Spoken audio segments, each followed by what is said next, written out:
The Today Show for all of it. When things are tough, we talk about it. When there's something to figure out, we dig into it.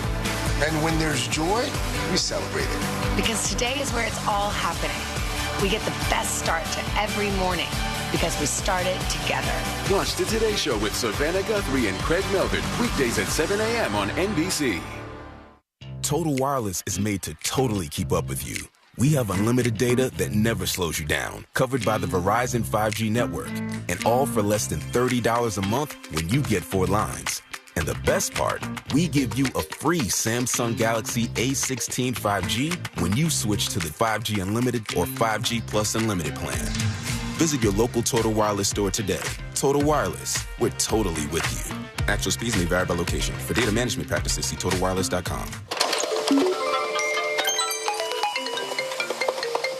Do you hear that? That's the sound of over 40 Greenway dealerships vying for your car when you trade it in at Greenway Kia. When dealerships compete, you win.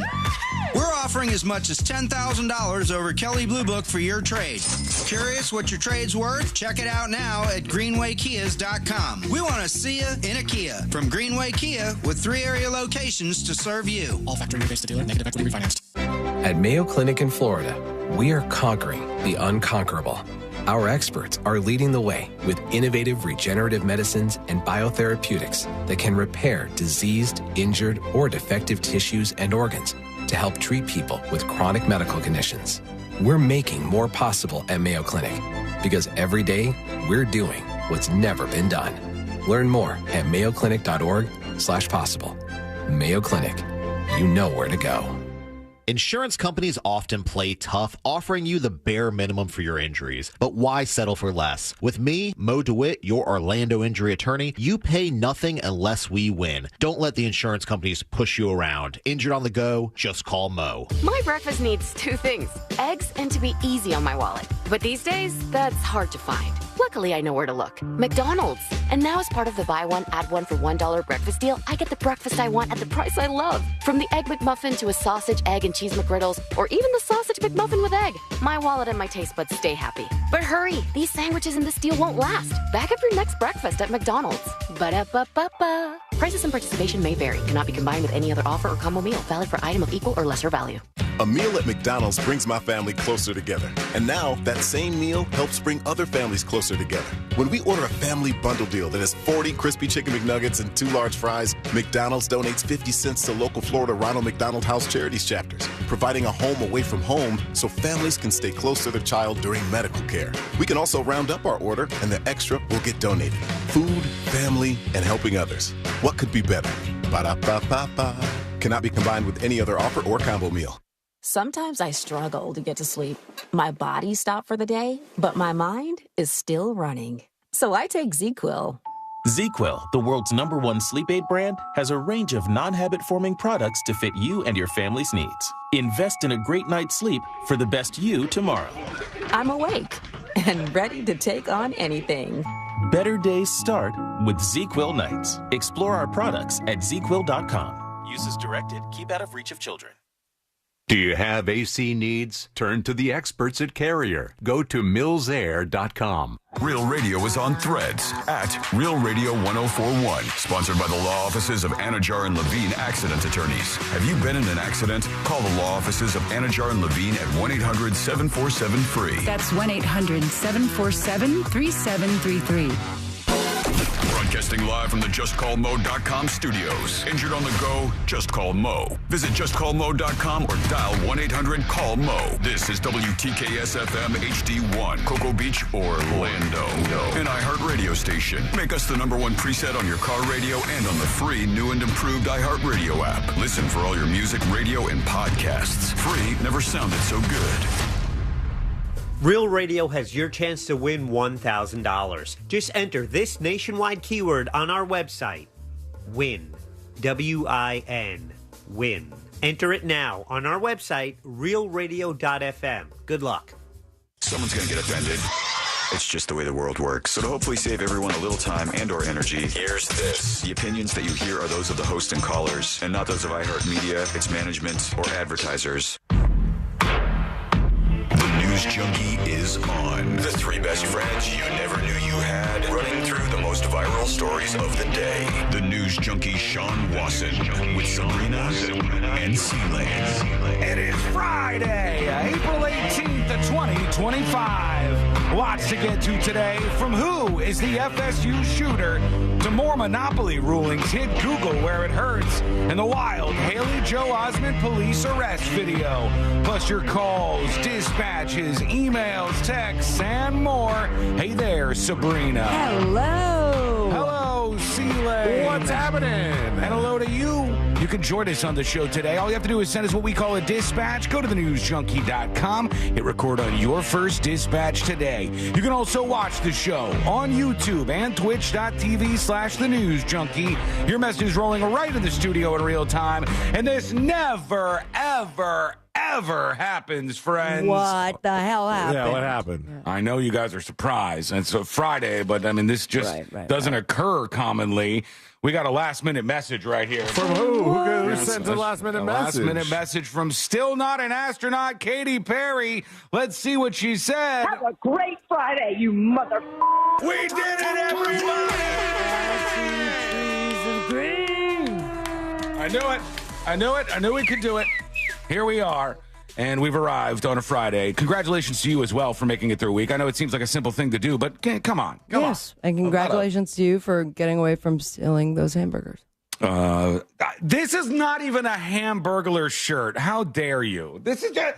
It's a regular-ass shirt. There's nothing wrong with this in the slightest, okay? There's nothing wrong with the Hamburglar, minus the theft. Oh, my God. It's not even white and black. Isn't the Hamburglar white and black? I don't know. Yeah, I think so. In 2025, let's be careful with that. You know, God forbid I try to have a nice Friday. God forbid I try to just we can't do jokes anymore? We can't do a little fun? Pokes? No. Say something about me.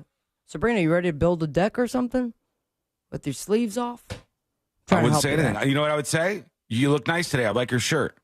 Then you turn the microphone off and you say the D word for lesbians. Well, I never say that. I've never said anything like that to you. I mean, I've been in the ballpark, but I haven't. Yeah. I apologize profusely afterwards. Yeah, of course, yes, yeah, right. That was on air. Okay, what we're going to do now, put our ears to the ground, our fingers in the pulse. Let's see what's happening to this great, big, wide world of ours. And we go to the streets of Hollywood, California. Yeah, indeed. In Hollywood, you had, well, I'll tell you what, I'm looking at this person. It's not John Stamos. It's just not. Do you guys know who this is? Can you tell? Looks like Rob Lowe. Okay. That's right. That's right. It is Rob Lowe, Mr. NFL himself. And Rob Lowe just happened to be streetside as one of these Hollywood celebrity tours went by. And the celebrity tour thought he was John Stamos. Okay. And they're like, ladies and gentlemen, this is John Stamos. Job. And Rob Lowe went after the guy who was hosting the tour. Here we go. This is John Stamos. That he looks like, though. Okay, guys, am I John Stamos? No! Who am I? The driver's trying to get away. You gotta get better. You gotta get better at your job. He said, you got to get better at your job, man. I love that. And he's right about it, too. It says Hollywood Beverly Hills Tours. What are you doing? Well, this is Rob Lowe, for God's sake. Clear here. If you can go back to the beginning of that clip, he's rocking a John Stamos haircut. Yeah, he does have a Stamos do going on. He's got like the longer locks and as than you he would get older, traditionally have. y'all start looking the same. Wow. Rude. Is it rude? Not, They're both very good-looking men. He's not John Stamos. He's Rob Lowe, and he ain't going to settle for this. This is John Stamos. He looks at the camera and goes, what the F? That he looks like, though. Why was somebody filming him? Yeah, so convenient. Rob Lowe! You gotta get better. You gotta get better at your job. What's your conspiracy here, Sealand? This was a promotional thing for Hollywood Beverly Hills Tours? It could be that. I don't know if it's going to help with that tour exactly, but... I sometimes wonder if these tour guides don't just like kind of call people the wrong name to be funny. Like, oh, Make a little... Look at Steve Buscemi over here. Like, that would be the insulting one. I mean, he could have said, like, oh, here's one of these celebrity tours. Film me. I'm going to go up to him or something. Like, that too, a nice little moment. Look at Kathy Griffin, everybody. Which is the complete opposite of looks. Somebody says, Brisby on YouTube says Stamos is prettier. You think so than Rob Lowe? I don't know. Rob Lowe is very pretty. Stamos has a more untarnished reputation, I think. Rob Lowe's got a thing. I forgot what it was. It was just a sex video. Oh, is that it? Yeah. I thought there was like he was with a young girl kind of thing with him. But those are kind of intertwined. But Maybe the girl was in a the young sex girl. video was young. Whoa, buddy! How'd you right. see that? So maybe better off, he said, John Stamos? Well, so they get back into it here. Let's see. It's usually about having fun, I don't expect to run into people so often. I don't expect to run into people, he said. I see. Okay. All right. But thank you for your cool energy, man. Thank you for your cool energy, man. We need more cool energy in this country, man. The tour is led by Crush from Finding Nemo. Who is this guy? Thank you for your cool energy, man. So in 1988, Rob Lowe, who was 24 years old at the time, was involved in a sex scandal. Ooh. Yeah. Over a videotape of him having sex with two women, one of whom was 22, and the other her 16-year-old friend. Oh, okay. Whoa. However, the age of consent in Georgia at the time was 14. That's so strange. Both of the women were of legal age to engage in sexual activity, but 18 was the legal age to be involved in such a recording. Damn. So the sex was legal, but the videotape videotaping was not. Well, kind of. So as I was doing prep this morning, trying to find my, on this day, Yeah. it was 35 years ago on this day that the Supreme Court ruled that states could make it a crime to possess or watch child porn. Oh, my God. Well, it wasn't before that? Yeah, great question. Oh, my Apparently God. not. So, Jeez. Rob Lowe in the clear. Guys, we got a little dark here. I mean, we were Rob Lowing it up, and now we're Rob real low. We went into a direction. I can't really write us because we do have to address a couple of things. That tour driver sounded like he was Rob High. All right, folks, we're out of here. Thank you. It's been a fantastic week, and we Enjoy will the see rest you of next our time. better jokes we recorded. Okay, let's talk about a couple of things. One very interesting thing that's going on right now is if you heard any of our coverage yesterday about what was happening at FSU, the It was shooting all there. wrong, all of it.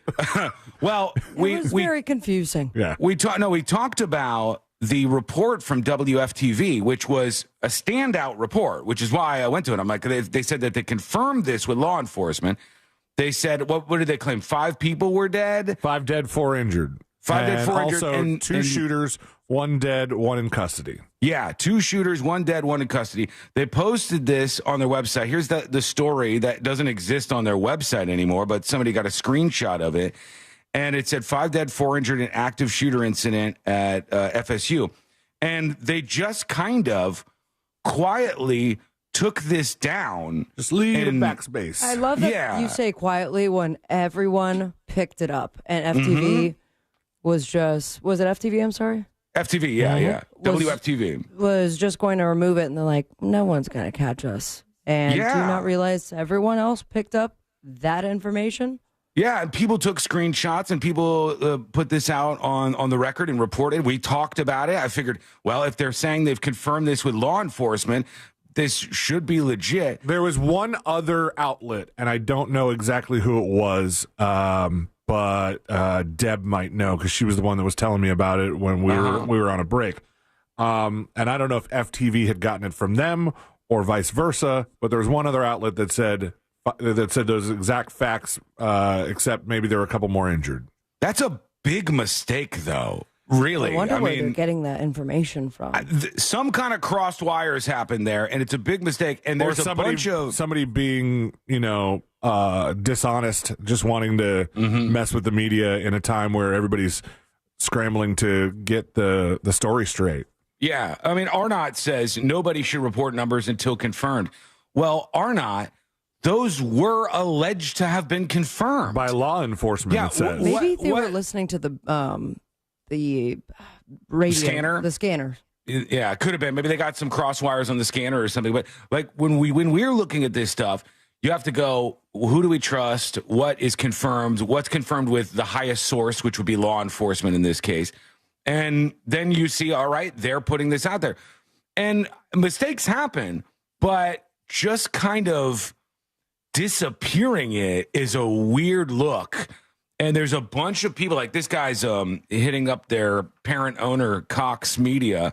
And he says, hey, Cox Media, your station in Orlando, WFTV, reported that 5 people died in the FSU shooting. Now they've quietly changed their story to say multiple hospitalized without a correction or any context. Can you please address this and report back? And there's just a load of people who are dumping on them. This is WFTV correspondent pouring out one of their sources. But scroll up a little bit. They blocked somebody too, right? Yeah. I guess allegedly they've been blocking some of the people. This says, like, are you kidding me? You falsely report 5 people died. I call you on it. Instead of acknowledging your error, the action you take is to block me. This guy Skip Foster says. I'm a former journalist, and I've never been more embarrassed for a news outlet. And so the allegation is that they got it completely wrong, and then instead of like correcting it, they're blocking people who are calling them out on it. I mean, that is a strange take and move on their part. As we were, I mean, I'll take the, I don't know, the blame in that 1 second when everything was going on yesterday. I read you guys information that was from 11 years ago. Another shooting at FSU. The idea that they didn't edit it is weird. However, I'm a little concerned that the focus is now going to be turned on FTV because we need to find someone who's a bad guy. Because no, I don't. I think this is a side story. I don't think even a lot of people are really talking about it. Honestly, it's the execution. Hold on. You think this is like going to overshadow the shooter at the school, Sabrina? I don't, by no means overshadow, but I think that if everyone is trying to like get their 2 cents in and they don't want to comment on the actual mass shooting. It's like, well, how dare you, FTV? Whoever made that mistake, I imagine, is going to be reprimanded for it. But the thing is, they didn't even put a correction up. That's strange. In journalism, that's a pretty big deal. Like, you put something out there. When Sabrina made mention of the thing from a year ago, she said, "Oh nope, this is wrong. This is from not from a year ago. This is from like 12 years ago. The last whatever. School shooting at FSU. Yeah, this is from a previous school shooting at FSU, and my bad." They just memory hold this. They strange. Said, we're going to get rid of this. This person, Collins WX, on Twitter says, WFTV was a complete joke in news broadcasting. They managed to get information that 5 people were killed in the FSU shooting, which ended up being false. Perfectly fine. That happens. What they did after was secretly change the title of their article and block individuals who attempted to call them out for it. Funny thing, that information got aired on numerous other sites, including 2 of my posts. This is not how you do news broadcasting. That's what they said. Just a straight, here's to C-Lane's point. This is another news outlet, CBS 47 Fox 30, saying sources, 5 dead, 6 injured. It's just kind of weird, I think. It's just a strange move. It would have been completely normal for them to alter the story and then have a note at the top or the bottom that goes, hey, previously we reported 5 dead. That information turned out to be false. And we've seen that nobody before. would have batted an eye. Yeah, and I think we would go, it's okay. So incredibly common, especially for a story like this that breaking they're news. trying. Yeah, a story that as it's happening, you're trying to get the most accurate information, and you mess up a little bit. It would have been nobody would be talking about this if that was the case. I honestly think, and tell me if you agree, I think it would be less of a big deal if they had said, correction, we got some wires crossed. Yeah, this was and here's the actual facts that replaced that erroneous reporting from earlier. I think nobody would even talk about it. Be like, okay, fine, got that wrong, moved on.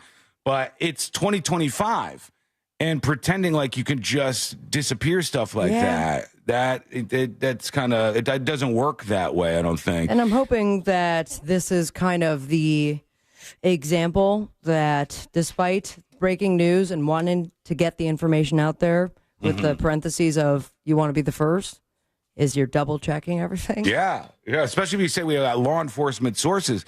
Okay, we have a lot to talk about today. We will get into who this person was, what happened, what actually really happened at FSU yesterday for a bit here. We have more stuff. It's not going to all be doom and gloom here today. We have to go over the Haley Joel Osment body cam video. What a time. Oh, my. What a time. Do you know what? You know what's crazy? If you watch that, if you haven't seen it yet, you'll hear us. Outside perspective. I saw someone waiting in line, but I did not see the body cam footage. The crazy thing is, he didn't know it happened until he saw the footage when it was released. Oh, Haley. And he goes, "Oh, that is awful."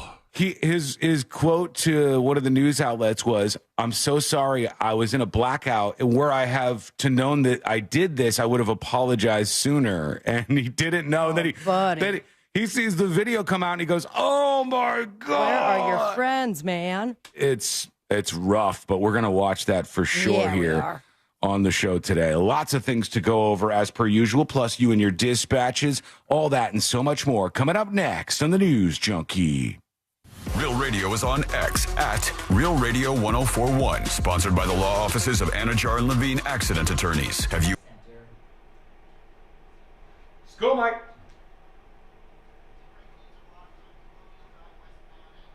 Nicole says, Sean, your golf clap made Jimmy Kimmel last night.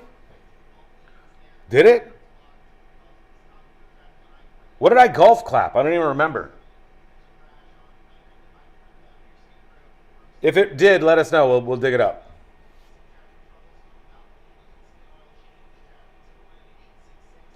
Charlie says no news station will learn for this. It's more important to be right. I mean, I could tell you that this is like nightmare territory for a news station. And that's why they might have said, okay, well, we've only had the report up for an hour. Let's just change it. And let's just go with the new news and not acknowledge that we got something wrong. And then if things went their way, they would hope that everybody just shut up about it. But when they don't, then it's like, now you're in a really bad spot. So now what do? Do they acknowledge the backlash this far in? Or do they go, let's just continue ignoring it and blocking people? There's no real win.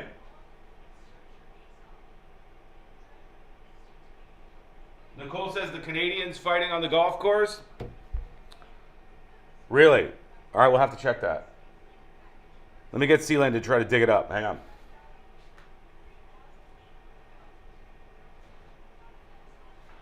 Prize will also include estate planning package courtesy of TK Law. Total prize value is over $3,800. Go to realradio.fm/ace for the poem with the clues and keep listening to The Jim Colbert Show weekdays at 3 p.m. for additional hints. Special thanks to Tools Ace Hardware and TK Law, onefirmforlife.com. This contest ends when someone finds our big green egg. Happy hunting. It's the Hard Rock Bet Battle of the Bets. 2 bets facing off. Winning side splits $250K in bonus bets every single day. Time to pick a side. Team underdogs or team favorites. Team over or team under. There's one way to settle this. Hard Rock Bet Battle of the Bets. Pick a side for $1. Win your share of $250K or more today. Prize pool to be paid out in bonus bets, not a cash offer. Offered by the Seminole Tribe of Florida. Must be 21 plus and physically present in Florida to wager. Terms and conditions apply. Concerned about gambling? Please call 1-888-ADMIT-IT. Permanent injuries may not appear immediately after an accident. That's why the insurance company wants to settle with you quickly. All right, let's go back. Sealane's working on it. Sealane's on the case. I really need another nose spray.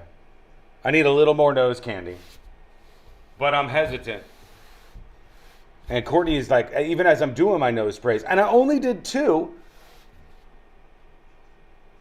Even as I'm doing them, she's like, just the way you do your nose sprays, you look like you're addicted. I'm trying to be careful.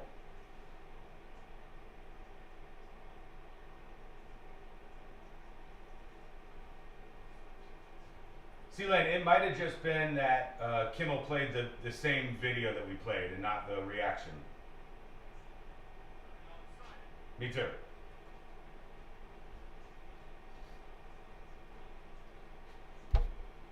All right, how we doing on a Friday, everybody? We got Mo DeWitt coming in at 1. Mo's going to hang out from 1 to 1:45 or so, 2 o'clock, around there. He'll be in at 1. Hang out with him for a bit, see what's going on. Any questions for him, let us know.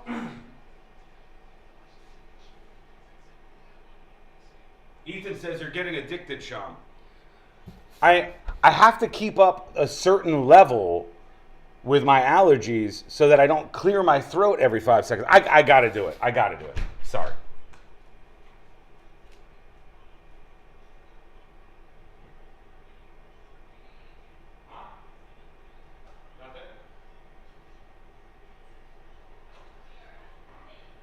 I'm not addicted. Watch your mouth. Mind your own business. How about that? Why don't you get a degree and mind your own business?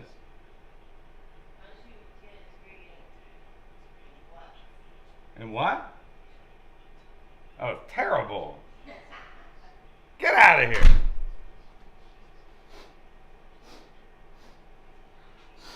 Oh, sweet, merciful air. Ah. Yeah.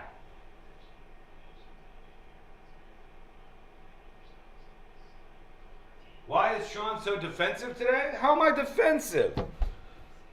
Other than the allegations of addiction, I'm not addicted. I am incredibly allergic, though. And so, do you guys want to hear me clearing my throat every 5 seconds? No. You don't want to hear that, and I don't want to hear that. And that's a better thing for the show.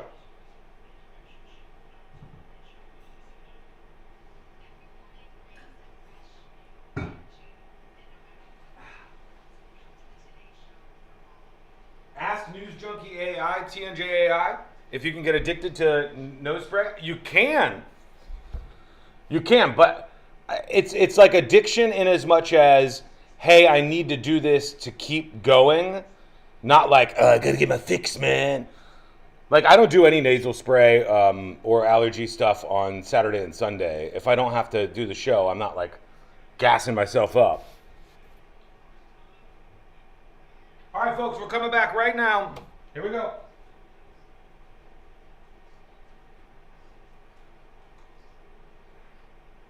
In 40 years. On the new limited podcast series, Dub Dynasty, we hear from head coach Steve Kerr on how Steph Curry almost never even joined the Warriors. In fact, I thought we had a draft day deal to end up getting him to Phoenix. For the entire behind-the-scenes story of Golden State's incredible 10-year run, open your free iHeartRadio app, search Dub Dynasty, and listen now. If you want your windows there in weeks, pick up the phone and just text Reese. Real Radio has your chance to win $1,000. Just enter this nationwide keyword on our website. WIN. W-I-N. WIN. Enter it now on our website, realradio.fm. Good luck.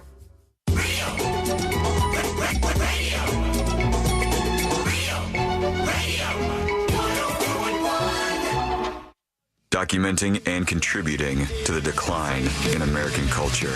This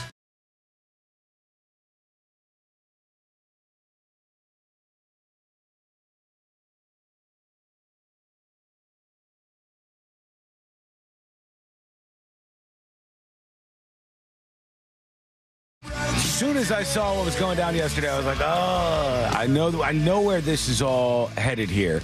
And one thing of note that I can absolutely understand is I see stories this morning about parents who go, hang on just a second. We've seen this shooting at FSU. We see that 2 people died. I don't think either one of them were students. And 6 people were wounded. And this is making us think twice about this new law that they're going to pass, which bans students from having cell phones in class. And everybody was rah about that. Like, even I was. And I think it's a good thing for like middle school and high schoolers. You take their phones out of the school and the numbers show that they learn more and they retain more information. It's good. But guess what? Parents see these kind of stories and they want their kids to be able to communicate with them. And from what I understand, I saw somebody who lives in Tallahassee. I don't know if it's a student, but just had attended at some point. Mm-hmm. And there was a warning of drills that were going to be conducted that day. So the idea that there were some students who heard and thought, this is probably part of the drill they warned us about.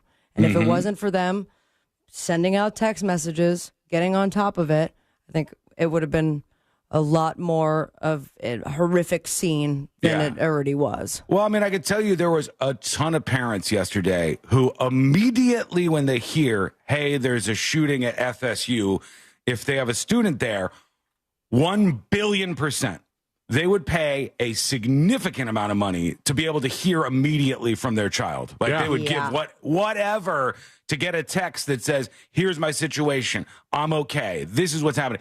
And has there been any reporting after the fact as to whether or not the cell towers there got overwhelmed? Like, was it easy mostly for parents to get a hold of their children, or was there any problems? I didn't see anything about anybody having issues with that. I did see lots of stories about parents saying they were texting with their children and that their children were reporting, here's where I am, I'm in the classroom, or I'm here, or I'm safe, or, whatever. Some of that footage, too, coming out, like, of the places students were held up or, trying to seclude themselves. Seclude is the wrong word. Barricade.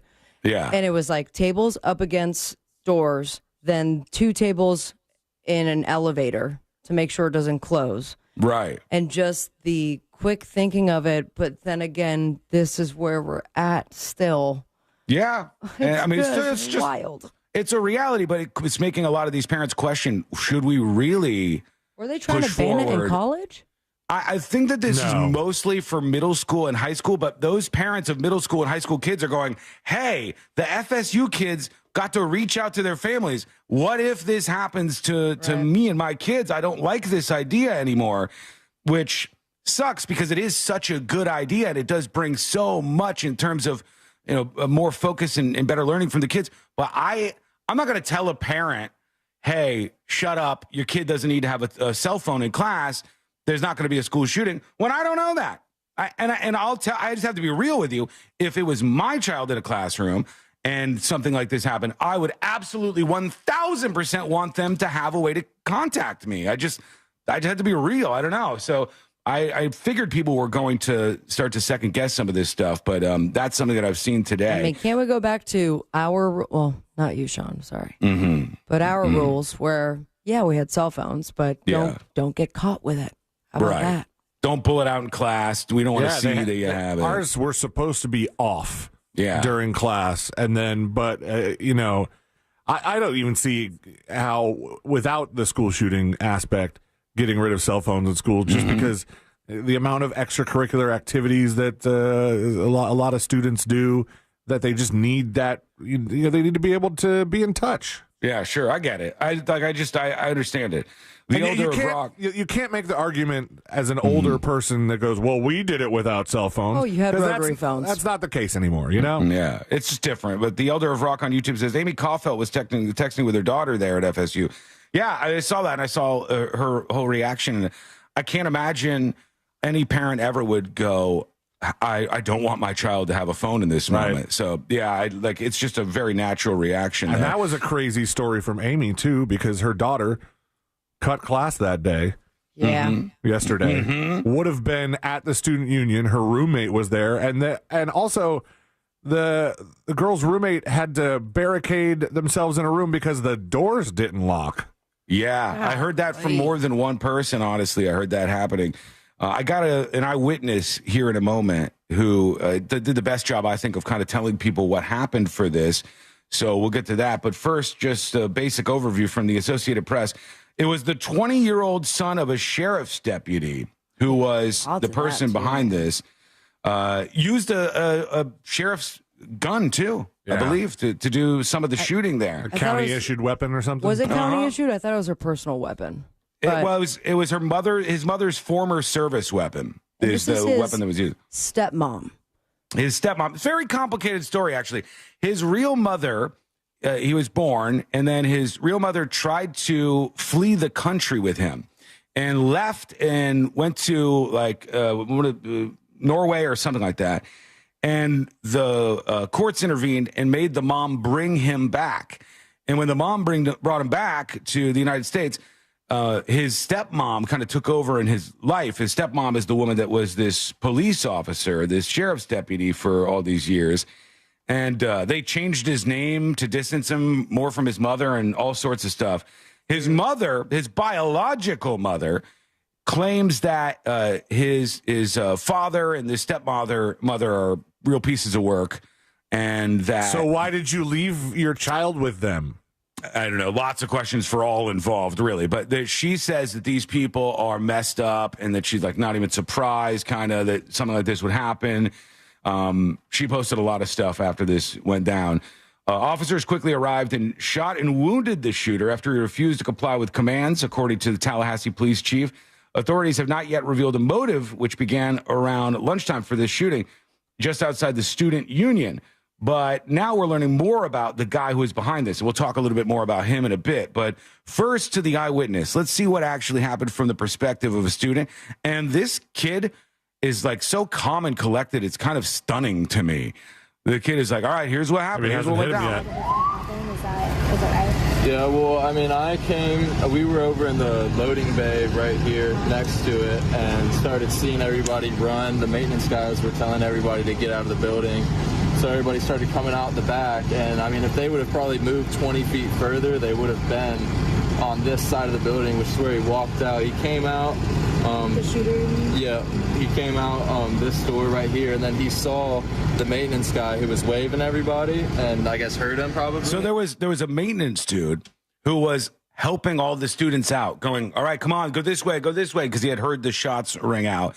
And for a second, he targeted the maintenance worker. And turned and shot that way towards, like, our direction, towards him. There's a golf cart over here with a bullet hole in it. Yeah, we got a picture of it. That blocked it. So that was meant for him. And then after that, he turned this way and started shooting out on the green. He didn't shoot many shots when he came outside. It was only like 4 or 5 shots, but he shot like 2 at our direction, and then he shot like 2 this direction, and that's the girl that got shot in the butt over here that was laying down for a while. The girl actually did get shot in the butt. Yeah, no, it was that weird Starbucks video, right? Yeah. That was the woman on the ground. But she survived? She survived is what I heard. I don't know that 100% confirmed, but I heard that she survived, which is a good thing to hear, honestly, because when you saw these two people, when I first saw that video and sent it to the both of you, Sabrina and Celine, I was like, these people are dead. I thought, without a doubt, she was dead. Yeah, they weren't moving and they didn't look alive, and the person who was filming them wasn't even attempting to make contact with them. So messed up. That was dark, man. That was dark. Like, I thought when you first sent him, like, okay, this is someone who is dealing with shock in a different way. Mm-hmm. But the idea that she was alive and could have had help, and he decided to make a social media post out of it is so strange. Yeah, I don't know if they've identified the woman who filmed that and was sipping on her Starbucks. That was a guy. Somebody on YouTube just said that there's like a search. Ran on YouTube said there's a big online search by FSU students trying to figure out who is casually walking around, which is kind of an accurate description of how it was going, filming shot lifeless victims while sipping on a latte. I have to tell you, Courtney goes, that's so disturbing that somebody would do that. And I said, it is. It's absolutely disturbing that somebody would do that. But I don't think this is some larger symptom of how the students on that campus were. Like, I don't, it's like, oh, super nonchalant. Nobody cares. Just got to get my viral video of the kids that got shot in the school shooting. I'm sipping on my latte. I think most of the kids in the school are normal kids. I think this was just a weirdo. I think this is a weird person. Like the first piece of evidence that we saw coming out of there before they even knew how many shooters there were, how many people were injured. Yeah, for those of you who didn't see that, this and good for you. It's everywhere. This student, it looks to be a female student walking by. She has a Starbucks coffee in her hand. She purposely shows the body of a young woman who this guy just said had been shot in the butt. She had blood all over the back of her shorts. She was curled over on the ground, and she shows the body of this person. Doesn't ask anything, doesn't say, can I help you? Doesn't say anything, just films for a second, then sips the latte, and then shows another person's body on the ground. And it was just cold and bad in so many ways. But back to the story. Stretchered her off. She looked like she was alive, but I'm not sure. I hope that she is. But then he went back inside. I should have probably hid. I pulled out my phone and started videoing everything and came back out. I heard that there was a shotgun that never fired that they saw, so they had me looking in the bushes for a shotgun for a while. And who's they? Had you like who? The cops. The cops showed up very fast. And him looking for instantly. A gun? Tons and tons of cops showed up instantly. I mean, there were probably 20 cops within 5 minutes. just right there, but then as well as the 100 that were out here. Yeah. But did you see many multiple shooters? Or I didn't see multiple. There was only the one that was in here, but what I've heard is that they had one at each entrance. Mm-hmm. So I think that like this was the guy on this side, and then there was probably one on that side and one on that side. See, this is what happens in any of these incidents. People go, they're scared, they're running, there's something terrible happening on their campus, and rumors just start flying everywhere, right? Like there wasn't another person. It didn't turn out that there was another person. So there was footage of somebody, though, being held down that did not end up being the shooter, I thought. Yeah, I think maybe in the moment they weren't sure who was the real danger and who was the person who was responsible for this. So I get it that they would have considered that maybe there were more than one people. I just don't think the news outlet should have been running with that. So nobody was going to get out, essentially. Yeah, they had it planned. I mean, it seems like a coordinated thing. It was definitely coordinated. And what were you doing here? Were you getting ready to go to the union? What was like? Were you? No, I had just left. I was going to my car. So you were just leaving? Parked on the service road. Right How does it make you feel now? You kind of missed the brunt of it. Well, I mean, good. I'm glad I'm alive. Yeah. I'm glad everybody else standing here wasn't right there. But and I'm glad that my maintenance guy who was helping by everybody out got missed. But I mean, it's crazy. People were sick. There are sick people in the world. Yeah, there are sick people in the world, indeed. And we'll get into a little bit more about this person that they've arrested, that they have in custody as the show rolls on. Let us know what you think. Send us a dispatch. Go to thenewsjunkie.com and record your first dispatch right now. Nicole says, shotgun was fired. He just missed. Yeah, that's what a lot of people were saying. Like, he tried to use a shotgun first and then ended up throwing it down when either he ran out of ammo or just missed too much. And then he went to this pistol that was his mother's former service pistol as a sheriff. And I guess was in a place where he was able to get a hold of it. And I'll tell you what, if we have law enforcement saying we are going after parents who leave their weapons in a place where their kids can get a hold of them and do something horrible like this, well, then what happens when it's one of your own? What happens when it's a law enforcement person that leaves out a weapon and the 20-year-old gets his hands on it? What do we do then? Do we do the same thing as we do when it's somebody is not in law enforcement? Because we probably should, but we'll see how they treat all of this. Okay, we got more to touch on, obviously, on that and who this guy actually was. We will get to the Haley Joel Osment arrest footage because it's magnifique. It'll be a great distraction for today. Do not miss out on that for sure. And a whole lot more on the way, plus what's on your mind. Send your dispatches and emails over on thenewsjunkie.com. All right, so we'll be back with all of that and more. It's coming up next on The News Junkie. This weekend, Real Radio 104.1 smells like the 90s.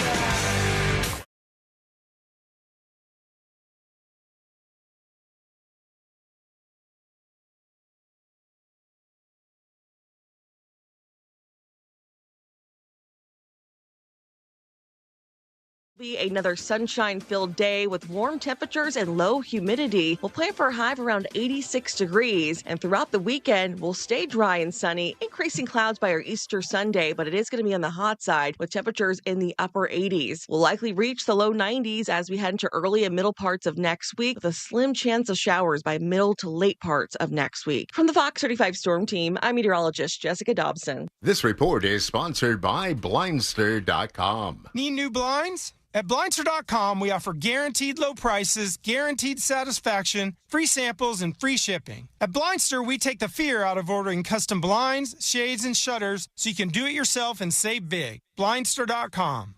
Folks, I want to tell you about Mills Air. This is a company that's going to be honest with you. They're going to help you. They're going to get your AC back up and running like you want it to be.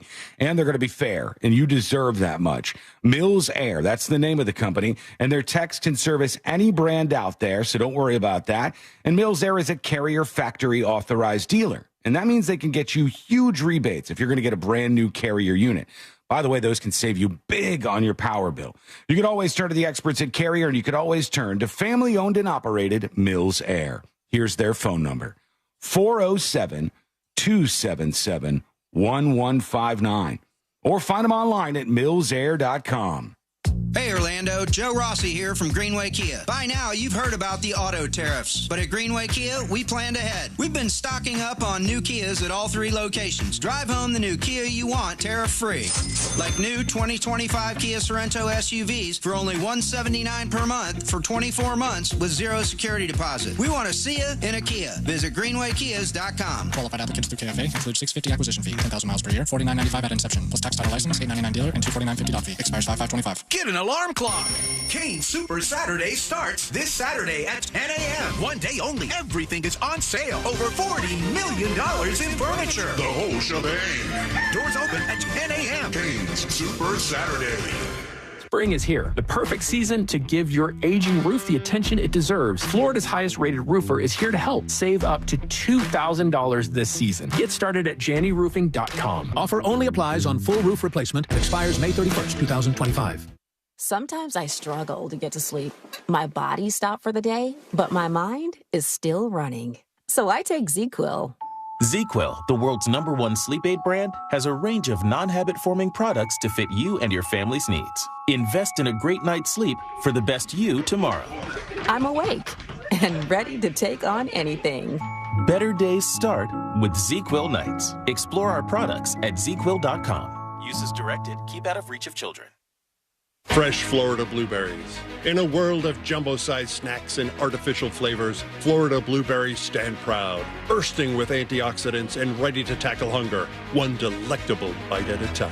From muffins to smoothies or straight out of the carton, they are the tiny titans of taste, delivering freshness as bold as they are blue, proving once again that good things come in small packages. To see what Florida blueberries can do for you, visit freshfromflorida.com today. Help DEA keep our community safe and healthy by participating in National Prescription Drug Take-Back Day, Saturday, April 26th. Take action right in your own home by cleaning out your medicine cabinet of unneeded medications. Keep them safe, clean them out, take them back. Find a collection site near you at DEATakeback.com. Do your part to lower overdose deaths and prevent prescription drug misuse before it starts. That's DEATakeback.com.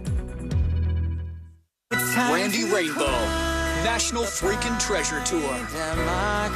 Saturday, October 25th at Hard Rock Live Orlando. Tickets on sale now at Ticketmaster and Hard Rock Live box office. It's tax season. By now, we're all a bit tired of numbers, but here's one you need to hear. $16.5 billion. That's how much money in refunds the IRS flagged for possible identity fraud last year. Now, here's a good number, $100 million. That's how many data points LifeLock monitors every second. If your identity's stolen, they'll fix it guaranteed. Save up to 40% in your first year with promo code CLAY. Visit LifeLock.com. That's LifeLock.com, promo code CLAY. Terms apply. Our financial system is cracking under pressure. Your retirement is at risk. Take control now. Lear Capital is offering a free Sky High Silver Report and Precious Metals IRA guide at BetterNestEgg.com. Don't leave your future to chance. Go to BetterNestEgg.com.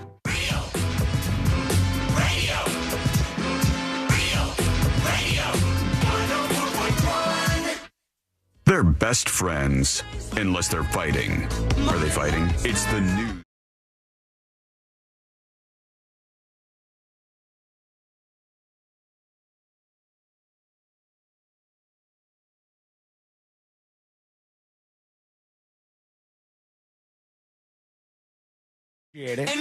We love you. And if you're new around here, jump on board by going to thenewsjunkie.com, thenewsjunkie with an IE.com. In fact, you could follow everybody at thenewsjunkie.com/share. This is just, not good parenting. Not good parenting at all. And when I saw this story today, I go, holy cow. It's about a guy from Minnesota, and his name is William Roy Witt. And that is usually a sign that something has happened pretty bad when you got a full-on name with a middle name and everything like that. Unless you're like Melissa Joan Hart or Sarah Michelle Gellar. Yeah, if you're a rando in a news story, that is something bad usually. And I'm staring at this story about this guy, and it says, warped Minnesota dad forced son to have an orgy with 3 women for his 15th birthday and joined in. Oh, what? You remember how you grew up? Did that happen in your house? Nothing even close. Nah. As a matter of fact, I think my parents have seen me kiss a handful of times. Yeah, this is not a normal thing to be happening. During the orgy. A Minnesota father has been accused of forcing his teenage son to have threesomes with himself and other women, which there's so many things about this that are very weird. Lots of questions. But the dad, in air quotes, William Roy Witt, 39, has been charged with criminal sexual conduct for pressuring his son into having sex over the course of several years. His various girlfriends, a 44-year-old, a 43-year-old, 43-year-old, have also been charged in connection with this. This began around his 15th birthday, and he goes, "Happy birthday, son. Congratulations. It's your birthday. Here's what I got for you. You're going to have a threesome." And Anthony Kiedis. Yes. Okay. Yeah, from Red Hot Chili Peppers? Yeah, that his dad, it's like, "You're still a virgin at 14. Here's a prostitute. Happy birthday." Exactly. John Leguizamo told a story that was similar to that in one of his one-man shows. And I always remember it because he said the woman was wearing green lipstick because maybe she thought red would mean stop. Okay. One way to do it. Is this something that happens in particular households and I'm just not familiar with? Not mine. Or Not mine. Klein told police that this happened on the boy's 15th birthday as a gift. The son told police that his father, Witt, would coax him into sex with the adult women he was dating, including one he viewed as a second mother. Dad would allegedly provide alcohol and set up DJ equipment for these events at his home. Oh, yeah. Who's ready to have a threesome? Oh, yeah.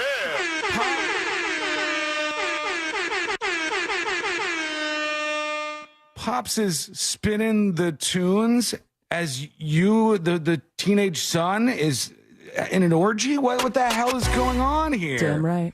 That is really weird. And he said he felt pressure to do this. Come on down. It's orgy time. Yeah, baby. Be sure to tip your bartenders. And, son, think about me every time you try to make love to a woman. Is this an attempt, like, when I was growing up, I had a couple of friends, and their parents wanted to be cool. So they wouldn't DJ, but they would bring out marijuana and stuff.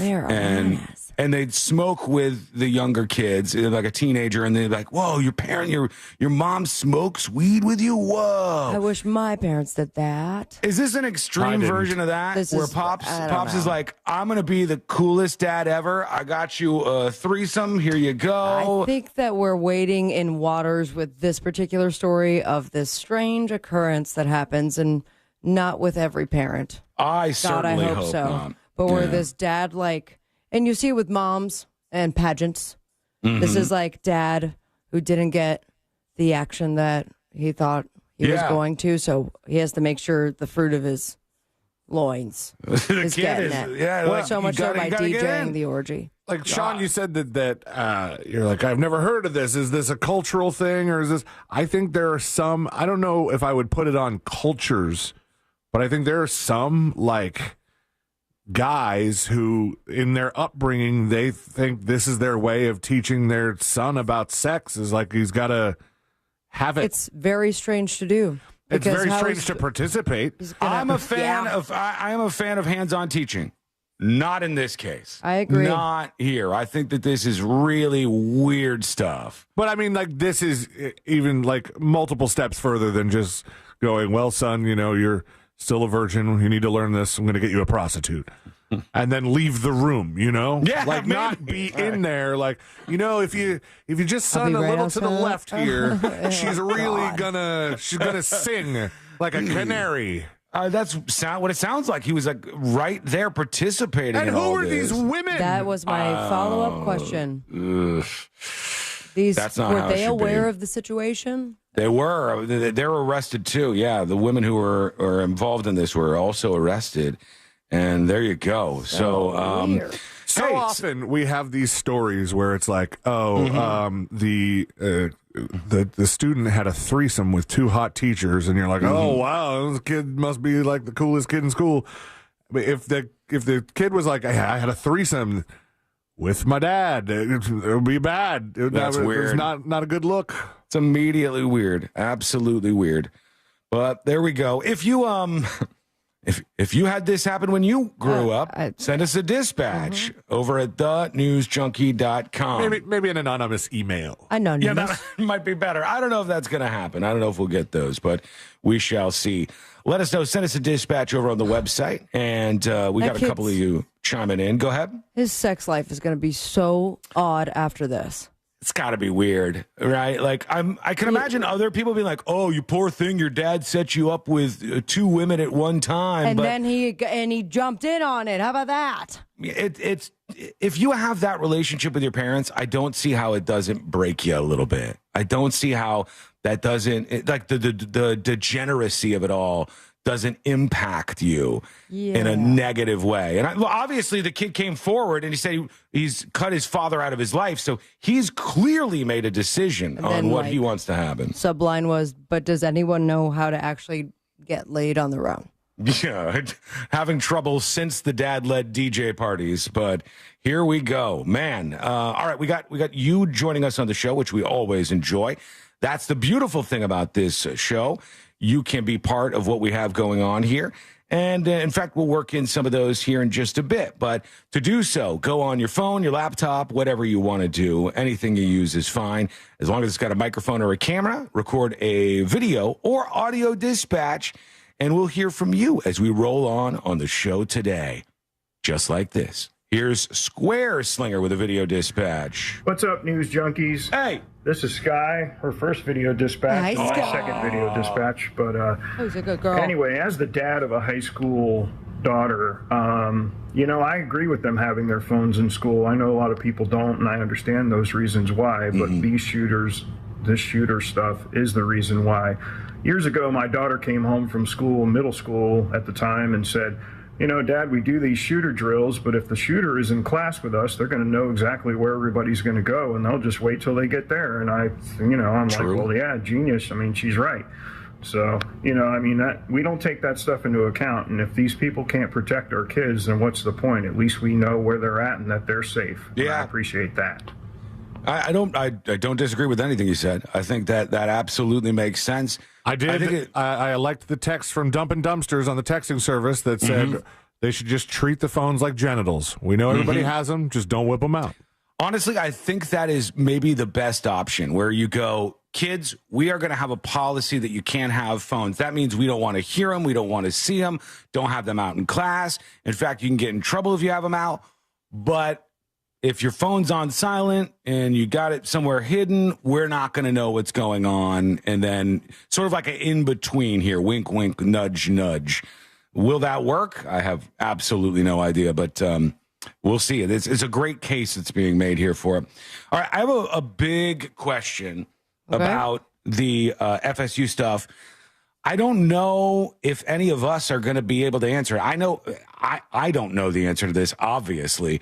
But it goes back to the video that Sabrina sent around yesterday, which was these kids in the classroom and they're like hiding as the incident was unfolding. And something related to that came to mind. And I saw a huge discussion on this online, and I want to see what everybody thinks about it. So we'll crack that nut open when we return. That is coming up next on the News Junkie. Your chance to win $1,000 in your hand is minutes away on Real Radio 104.1. Brought to you by Mills Air. From the Clausman Law Traffic Center, car crash, call Clausman Law. ClausmanLaw.com. The right lane's blocked on I-4 eastbound before US 27, the on-ramp from John Young Parkway to State Road 408 eastbound. That's partially blocked. There's a crash blocking multiple lanes on Colonial Drive westbound at Pine Hills Road. There's a serious accident to look out for on Goldenrod Road where it meets Silver Point Boulevard. If you see traffic troubles, call the Valvoline Instant Oil Change traffic tip line at 866-676-8477. From the Traffic Center, I'm James Birmingham. This report is sponsored by Allstate. Some people just know you could save money on car insurance by checking Allstate first. Those people are probably saving a carload of cash right now. So what are you waiting for? Check Allstate first for a quote today. You're in good hands with Allstate. If you're looking to find out about a reverse mortgage, guess what? That mortgage guy, Don, can help. Rates are improving. That makes the terms even more favorable.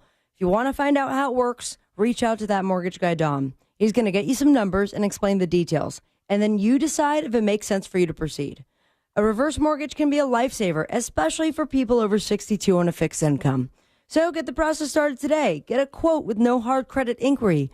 And work with an expert and a friend that you could trust. Go to thatmortgageguyDon.com. Don't miss the boat. Compare your quote with thatmortgageguyDon.com. Yeah, we're not even going to pretend. This is a straight-up bribe. We're talking $1,000 in your hand. Use the cash to pay off that credit card you forgot about. Take a trip. Or buy some indica-dominant hybrid known for its body-numbing effects. Because weed is legal in Florida, right? Anyway, bottom line, we want you to listen to Real Radio, and you want money. So here's the deal. 13 keywords a day. Enter them at realradio.fm, and here is the important part. Answer your phone if we call.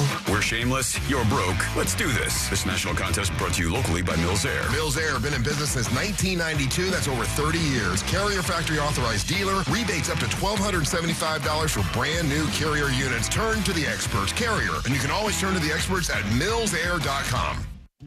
Life looks pretty good behind the handlebars of a Harley, and that point of view is one that everyone agrees on. At Space Coast Harley-Davidson, we'd like to help you get some perspective on what's important. Right now, get 0% interest on select new 2024 Harley models. Get details at 866-826-9072 or spacecoastharley.com anytime. Ride the road and relax. Find your motorcycle and your soul at Space Coast Harley-Davidson.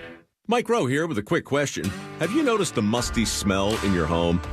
I hope not, because damp smells mean that you could have a crawl space problem. That's where Alpha Foundations comes in, a groundworks company. They can honestly assess your situation and create a plan to waterproof your crawl space and get to the root cause of the problem. Schedule your free inspection with Alpha Foundations and visit alphafoundations.com/row. Licensed in all states where work is performed. See website for details. Here in Orlando, we know life doesn't slow down for anything, especially a broken garage door. Since 2002, Precision Garage Door has been proudly serving the Orlando community. Local and reliable, that's what makes them different. Their vans are fully stocked, so when you call, their fully vetted techs are ready to provide you with same-day service. Whether it's a stuck door or a snap spring, they have you covered right when you need it most. We know a broken garage door can't wait, which is why we're always prepared to help by keeping our vans fully stocked. Call Precision Garage Door today or visit them online at PrecisionGarageDoor.com. Precision Garage Door. Garage doors done right. Why go to just another sports bar when you can go to Crush Yard? The food, amazing. The drinks, top shelf. Craft beers, a gajillion of them. And then the big surprise, pickleball, all indoor on pristine new courts. So that's it, right? Wrong, because we've also got ping pong, cornhole, and a full arcade. Let's go, Mike. Hacktivated. Question. What is the protocol at a school when they're all like locked down in their classrooms?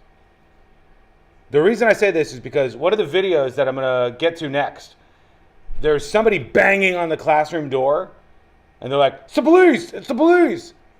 And nobody in the classroom is opening the door, and they keep going, "It's the police! It's the police! Open up! Open up! Open up!" And eventually, somebody in the class is like, "Open the door." And everybody else is like, no, what are you talking about? Somebody said that there's like a code word that the police have, and other people say, no, the police don't even do any of this. When they get there, they're just going to break the door open. And I don't know what's happening, but I know it's a little weird when you have somebody in the class who's like, "It's the police, we should open the door." And then that could be potentially a shooter just sitting there. It's very strange.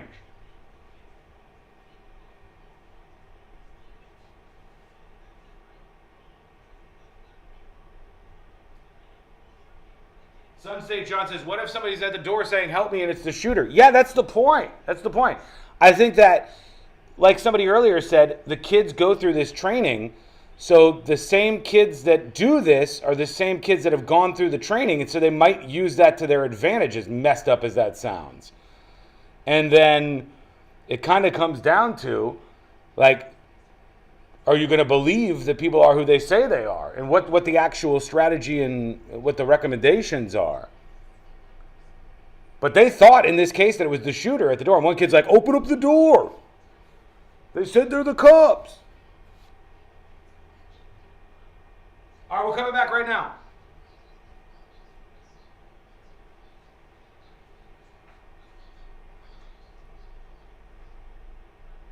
Zero Res uses its patented process and products that's safe for your pets and your kids. And they have unbeatable service. That's why I've had them over to my house. Give them a call, 407-232-9188, or visit OrlandoZeroRes.com today. And remember, Zero Res, spelled forwards or backwards, it's the right way to clean. Think orange for your next vehicle. OrangeBuickGMC.com. We are professional grade. Portions of the following program were pre-recorded. Coming to you live from the JustCallMo.com studios. Accidents happen, but Mo's here to help. Injured on the go? Just call Mo. Visit JustCallMo.com or call 1-800-CALL-MO. This is WTKS-FM HD1, Cocoa Beach, Orlando. An iHeart radio station. Make us the #1 preset on your car radio and on the free new and improved iHeart radio app. Listen for all your music, radio, and podcasts. Free never sounded so good. Real Radio has your chance to win $1,000. Just enter this nationwide keyword on our website, HAPPY,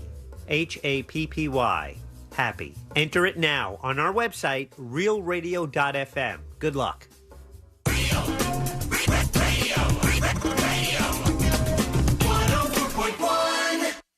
Filling you in on the shocking details. Just try not to pass out. This is the new.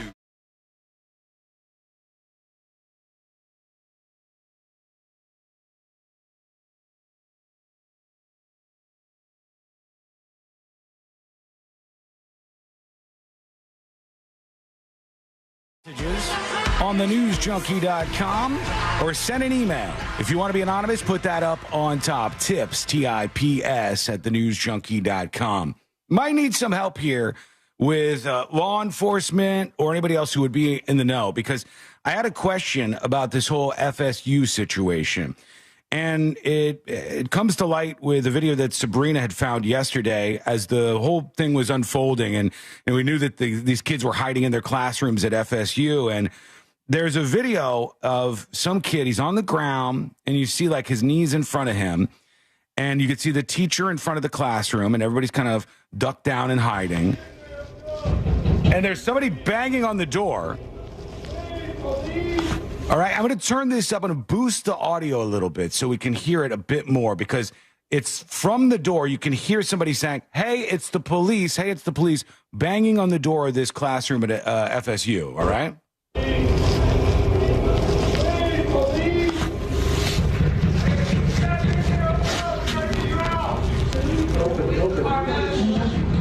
All right, and one of the kids in the class is like, open it, open the door. And they're saying it's the police.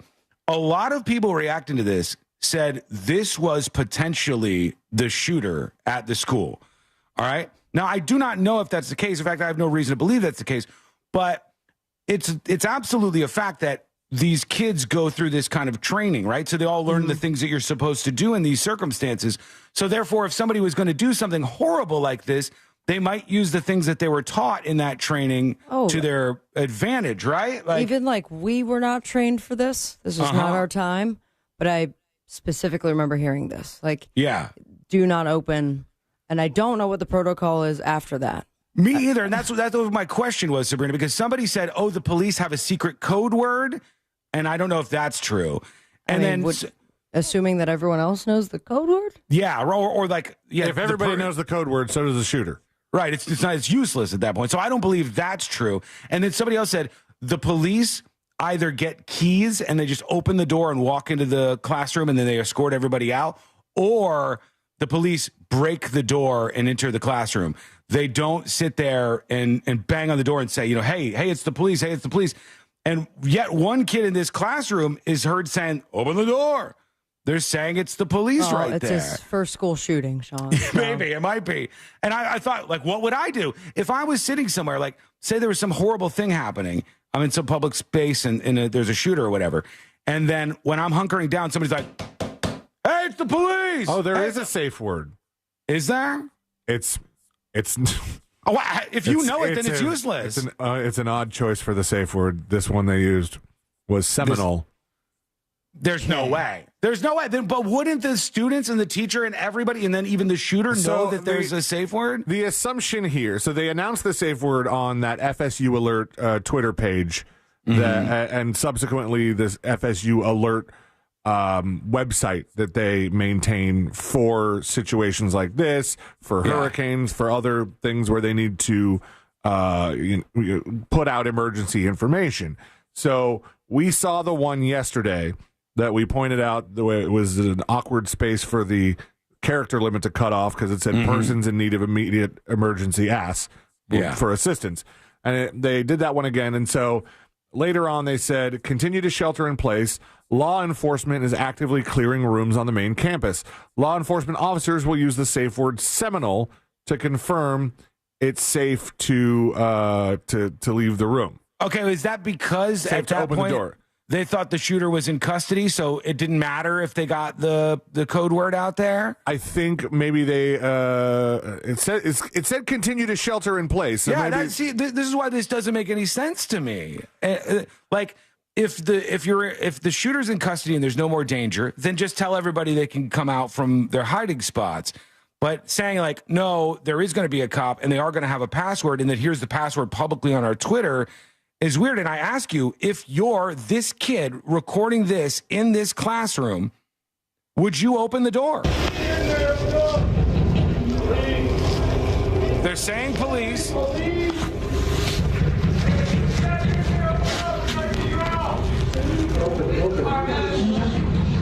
Would you open the door? I mean, they're very insistent on getting this door open at this classroom at FSU. And I would be curious to know what time that video was taken, because they said the safe word thing. They put out that alert on X at 2:44 p.m. But that was the one that said continue to shelter in place. Then they finally confirmed at 3:18, law enforcement has neutralized the threat. Please avoid the following buildings. They're considered an active crime scene. All right. Well, the best I could do, C-Lane, because we're looking at this footage from this student and asking ourselves the question, would you open this door? When one student's like, open the door, and everybody else like, no. I'd be hesitant to open the door. Yeah, I can see there's another student here with a watch, and I took a screenshot of the watch, and I'm going in. Oh, gosh, are we trying to? No, it's never going to. Oh, okay. I don't know if it's of enough quality to determine what time it is on this kid's watch. Enhance. I enhanced as much as I possibly could. I will enhance it again. Who I still don't uses know. analog watches? Yeah, this kid's got an old school watch, and I can't see what time it is there. But this is in the middle of the shooting, and they said, no, we're not opening the door. And I would love to know, like from law enforcement and other people, what are you supposed to do? And would you have opened things up? Would you have opened up the door if you were in that classroom at that moment in time? Also, the safe word is seminal? Yeah. It's a little obvious, isn't it? Like, seems a little obvious. It's just strange to me. Strange. Vets on YouTube says, why law enforcement needs a code is ridiculous. The password should be, we are the cops and we are coming in, stand back. Yeah, but what if they're not the cops? Mm-hmm. You know, other people can claim to be the cops. Also, you know, what if, you know, you're not supposed to have guns on campus, but obviously that didn't stop the shooter from shooting people. What if somebody did have a gun and said, listen, we're barricaded in. I know I'm not supposed to have this, but I got this in case this shooter tries to, you know, barge in the door and take us all out. And then the cops come in. And then they start firing at them? Yeah. Yeah, I think there's a lot of question I know you marks. can't you can't go full on what if for every single situation. But if you're trying to decipher why we need a safe word and how that whole situation is supposed to play out, yeah, you know, you got to think about some of these things. Ran on YouTube says the voice sounds a bit young on the other side of that door. I don't know, man, and they don't sound professional either. I don't know what the cop is supposed to sound like. I don't know if they would have that password like C-Lane is saying. They'd go, Seminole, and then they go, okay, fine, now we can unlock the door here. I don't know how all that would go. I just know that if I was sitting in a position where I was like trying to stay safe and then somebody said, hey, it's the cops, open the door, it would be hard to resist in my brain, good guys are here, we have to let them in. It would be hard to resist, which is why someone would pretend to do it to begin with, right? Yeah. Absolutely. Like, that's the If they're exact sending reason. out whatever message that has this code word to it, I think it's just stay on top of that one and say, okay, you're about to, if you're still sequestered, the police are now emptying out each room. Yeah. Get over the PA system. Yeah, The system doesn't seem to be solid as of this point. They didn't do it that way. They tweeted out this like passcode here, but let us know what you think about this. Send a dispatch over at thenewsjunkie.com. All right, here's what we know about the person that is in custody. We'll go over this real quick. Some details. It says what we know about the Florida State University shooting suspect. This is from CNN, all right? And they say a Florida State University student accused of killing 2 people and injuring 5 in a shooting at the university this week is the son of a local sheriff's deputy and spent time training with law enforcement and serving on a sheriff's advisory council in the years before his alleged attack. Now, I don't know what these advisory councils do or what you would be doing as part of that. It's probably just a way to get youth involved with law enforcement, I would think. But that's what he was doing. So it's like, in a way, it was one of their own with the sheriff's office coming out with this stuff. When he was taken into custody, Phoenix Ickner, 20, was carrying a handgun that used to be the service weapon of Sheriff's Deputy Jessica Ickner, according to officials and records. And that's all we need to do in terms of saying the shooter's name. A review of the court records showed this person had a tumultuous childhood, with another woman identified as his biological mother accused of removing him from the U.S. in violation of a custody agreement when he was 10 years old. Basically, he was kidnapped by his biological mother when he was 10 and removed from the country. Then they got him back. The sheriff, Walter McNeil, told reporters the suspect was steeped in the Leon County Sheriff's Office family. That means he was deeply embedded within the sheriff's office in this county. And the woman who is his stepmother has served at the sheriff's department for about 18 years. So he was one of them in a way. They found all of his social media accounts very quickly, Instagram and otherwise. Ickner is a registered Republican, according to Florida voter registration records. He was quoted in January in an FSU student newspaper article about anti-Trump protests in advance of the inauguration. And he said, these people are usually pretty entertaining, usually not for good reasons. So he wasn't like part of the protest, but he's making a commentary about the protesters there. And did you see the interview with somebody who went to TCC with him? Like, it was the community college up there? Yes. Yeah. Are you talking about the, I don't know. Club they were in. Okay, yeah. This was somebody by the name of Reed Saybold, another student at FSU, said he knew this person, the shooter, whom he encountered at an extracurricular political club. So they have like these, clubs at school where you could talk about things, and one of them is like a political one where they chat about things and debate and stuff. They said the shooter was asked to leave the group, which discussed current events due to behavior that, quote, unsettled others. All right, so he was doing stuff at this like debate thing that unsettled the other people in the group. He continually made enough people uncomfortable where certain people had stopped coming. That's kind of when we reached the breaking point. We asked him to leave. They said his comments went, quote, beyond conservatism. He talked about the ravages of multiculturalism and communism and how it's ruining America, said one of the people that was in this class allegedly with him or this extracurricular group. CNN has not verified these claims about his beliefs. Authorities have not disclosed any potential motive, but that's what they're suggesting was going on here, that he was part of this group. And the New York Post said their quote is that the FSU shooter promoted white supremacist views and spewed racist vitriol against black people. This is his former classmate from Tallahassee State College, which Sabrina was just talking about. He was at a political roundtable club at that school, and they said that he said a lot of stuff that was disturbing. And I got into arguments with him in class over how gross the things he said were, said one of the people that was in this class. Weird. What are you supposed to do? His mother was a cop, and Florida doesn't have very strong red flag laws. Well, yeah, I mean, if you're in a debate class and somebody's saying kind of extreme stuff or even very extreme stuff, you're not going to get the cops to red flag that person unless they're saying things that are like a threat to other people or like, I'm going to do this, I'm going to do X, Y, or Z. That's not going to happen. So that's what we know so far. None of this is really confirmed. The law enforcement hasn't come out and said anything about why he did this, but that's what we know so far. I know there was a moment with CNN where one of the students was like hitting at the thoughts and prayers stuff that comes afterwards. Let's see what he said. I'm going to call on, Governor Ron DeSantis, the President Donald Trump for, this stuff keeps going on, right? But we're praying every day. Prayer is good. Spirituality is good, but, prayers don't do much, right? So, it's good for the soul, but is this still happening? I think it is. So, we need to make some gun reforms. All right, there he goes. He says gun reforms. I don't know what people like this actually want, though. And I'm open to whatever you have to say if you got a dispatch. Like, what concrete steps would you say that you actually wanted that would solve this?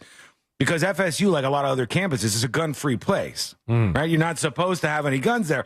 But the crazy thing is, it turns out sometimes the bad guys don't listen to the rules like that, right? They'll still just do whatever it is that they want to do. So when they people don't see the gun-free campus sign and turn around and go home. Oh, man. All right, fine.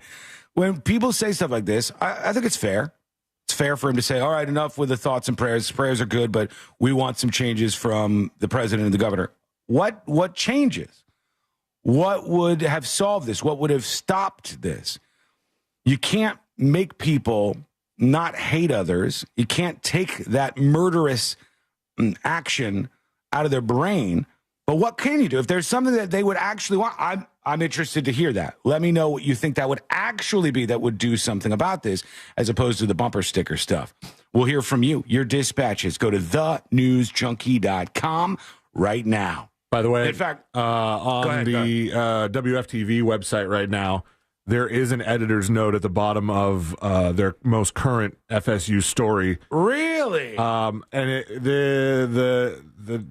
the date or the time on this story is just a little over 20 minutes ago. So I don't know if that's when they added it or if it's been there for a little bit. Thanks for listening. But it says, in reporting on the Florida State University shooting Thursday, we cited an incorrect number of fatalities based on details provided by law enforcement. We take our responsibility to report accurate information very seriously. We deeply regret this mistake. They're still blaming law enforcement on this. They wouldn't make up that information off the top of their head. I don't want to be nitpicky here, but I'm looking at the article that C-Lane's talking about, right? And here's where they've put this. You see the story, it says Florida State shooting, who are the victims and the alleged gunmen. Then you have to go all the way down, and then there's a read more. Oh, I didn't even have the read more part. And if you hit that, then you have to go all the way down. They put the edits on the top. If you go all the way down, it says, in reporting this, we cited an incorrect number based on details provided by law enforcement. So at least they did it. At least they said we deeply regret this mistake because it was indeed a mistake. Real quick, anonymous emails, tips@thenewsjunkie.com. Hi, Sean. I was at FSU yesterday during the incident. Whoa. I luckily was not at the student union at the time, but I was there about 20 minutes before it all started. It was a very scary time. I never expected to be involved in something like that ever in my life. FSU and police sprang into action very quickly. The police response was phenomenally fast. Real good. Just unbelievably fast. They heard that something was going on here. And these cops, unlike other police officers that we've seen in incidents like these, they went in where there was shooting. And they seem to have acted in a valiant and brave way from what I can see so far. So FSU and police sprang into action, they said, Anonymous says, very quickly, and secured the area to end the threat. Unfortunately, one of the victims is an employee at the company I work for. This whole situation has been so surreal and one of my biggest fears. My thoughts go out to all the students and victims' families as they cope. And the biggest shout out to all the authorities who jumped into action quickly and put their safety on the line for all of us. And yeah, agreed. I'd further that. This is what they're supposed to do. This is how it should be done. This is not how it happened at other responses like Parkland, where you had coward officers, or at least officer, who was crouched outside and didn't want to go inside to do anything, even though he had a gun. The Texas one. Parkland and Uvalde. Look at us. Both of those. Uvalde was drastically worse because you had an entire police department that refused to go in and stayed holed up in a hallway for far too long. But this, from just face value here, seems to be a fantastic response from the police that were called out to this area. All right, we're going to take a quick break. When we come back, we hear from you. We'll see what you got going on. Sealand, you said this whole Haley Joe Osment body cam audio is already censored? It is. All right, so we'll go on that journey, too, in a little bit on the show. We got our friend Mo DeWitt joining us at the top of the hour. We got the next episode. We're loaded up on a Friday, so hang out with us. That's coming up next on the News Junkie. Real Radio is the Jim Colbert Show. Today on the show, we're giving you the final clues for the Search Your Ace Off contest. We'll do sinker sale and embers only. At 4, it's Primetime Kitchen with restaurant critic Fayaz Kara. For prizes, it's Pick the Porn. Plus 4 opportunities for you to win $1,000 and your calls, texts, and talkbacks. The Jim Colbert Show, today at 3 on Real Radio 104.1. There's a crash partially blocking the on-ramp from John Young Parkway to State Road 408 eastbound. There's a crash blocking the left lane on Florida's Turnpike northbound before I-4. Emergency crews are clearing up an accident on I-4 eastbound before US 27. And look out for a crash on Colonial Drive where it meets Pine Hills Road. If you see traffic troubles, call the Valvoline Instant Oil Change traffic tip line at 866-676-8477. From the Traffic Center, I'm James Birmingham. This report is sponsored by Blindster.com. Need new blinds? At Blindster.com, we offer guaranteed low prices, guaranteed satisfaction, free samples, and free shipping. At Blindster, we take the fear out of ordering custom blinds, shades, and shutters so you can do it yourself and save big. Blindster.com. It's Ram Truck Month, where right now at your local Ram dealer, well-qualified current Chevrolet, Ford, or GMC lessees get a low-mileage lease on the 2025 Ram 1500 Bighorn Quad Cab 4x2 for $369 a month for 42 months with $3,999 due at signing. Tax, title, license extra, no security deposit required. Call 1-877-RAM-5722 for details. Requires dealer contribution and lease through Stellantis Financial. No turn-in of competitive vehicle required. Extra charge for miles over 35,000. Not all customers will qualify. Residency restrictions apply. Take delivery by 4/30/25. Hastings Main Street presents the annual Cabbage, Potato, and Bacon Festival on April 26th and 27th in Hastings, Florida. Highlights include cooking demonstrations, culinary tasting events with renowned chefs, the Great Hastings Mowdown Lawnmower Races, Miss Potato Queen Beauty Pageant, live music, Kids Zone, and more. This is a family-friendly, fun weekend that's just a short drive from historic St. Augustine. Get all the information and details at hastingsfl.org. Proudly funded by the St. Johns County Tourist Development Council. Hey, it's that mortgage guy, Don. Good news. We offer HELOCs and home equity lines of credit with scores as low as 640. Find out if you're qualified today at thatmortgageguyDon.com. With that mortgage guy, Don.com. This is an ad for Roundup for Lawns. It kills weeds down to the root without harming your lawn. It works on crabgrass, dandelions, clover. It works on weeds with names you can't even pronounce. It's Roundup for Lawns. When used as directed, always read and follow pesticide label directions. Warning, if you're thinking about surgery to fix your chronic joint pain, stop, because surgery can be risky, painful, and come with a lengthy recovery time. But there is an alternative, a groundbreaking therapy that revitalizes damaged tissue with no surgery, no drugs, and no doubt. Let's go, Mike. Just quick announcement for the chat community as a whole. Something that I've been thinking about for a while now. And I'll add this to our website just so it's firm and clear. But from this moment forward, if anybody, and I mean anybody, makes any comments criticizing my clothing, that is an immediate ban. Immediate ban. Straight to jail. Done. Over with. It will be treated worse than anything else that you can do. If you offer up anything other than rosy commentary about my outfit for the day on the stream, it will be an immediate, possibly lifetime ban. Potentially. This is non-negotiable, and this is effective immediately.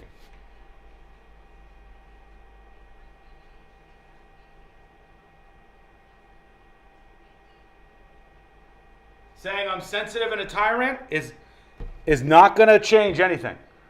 If there are any comments that are not of a glowing nature, just absolutely complimentary, they will result in an immediate ban.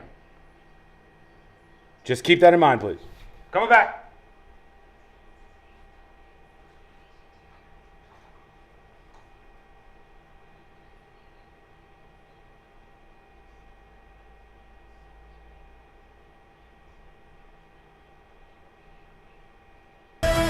Learn something new with podcasts like Wow in the World. Scientists were working on self-driving cars in 1939. iHeartRadio, because every family road trip deserves a great soundtrack. Open the iHeartRadio app, search family, and listen now. GMC Sierra trucks in stock now at orangebuickgmc.com. We are professional grade. Real Radio has your chance to win $1,000. Just enter this nationwide keyword on our website, HAPPY, HAPPY. Happy. Enter it now on our website, realradio.fm. Good luck.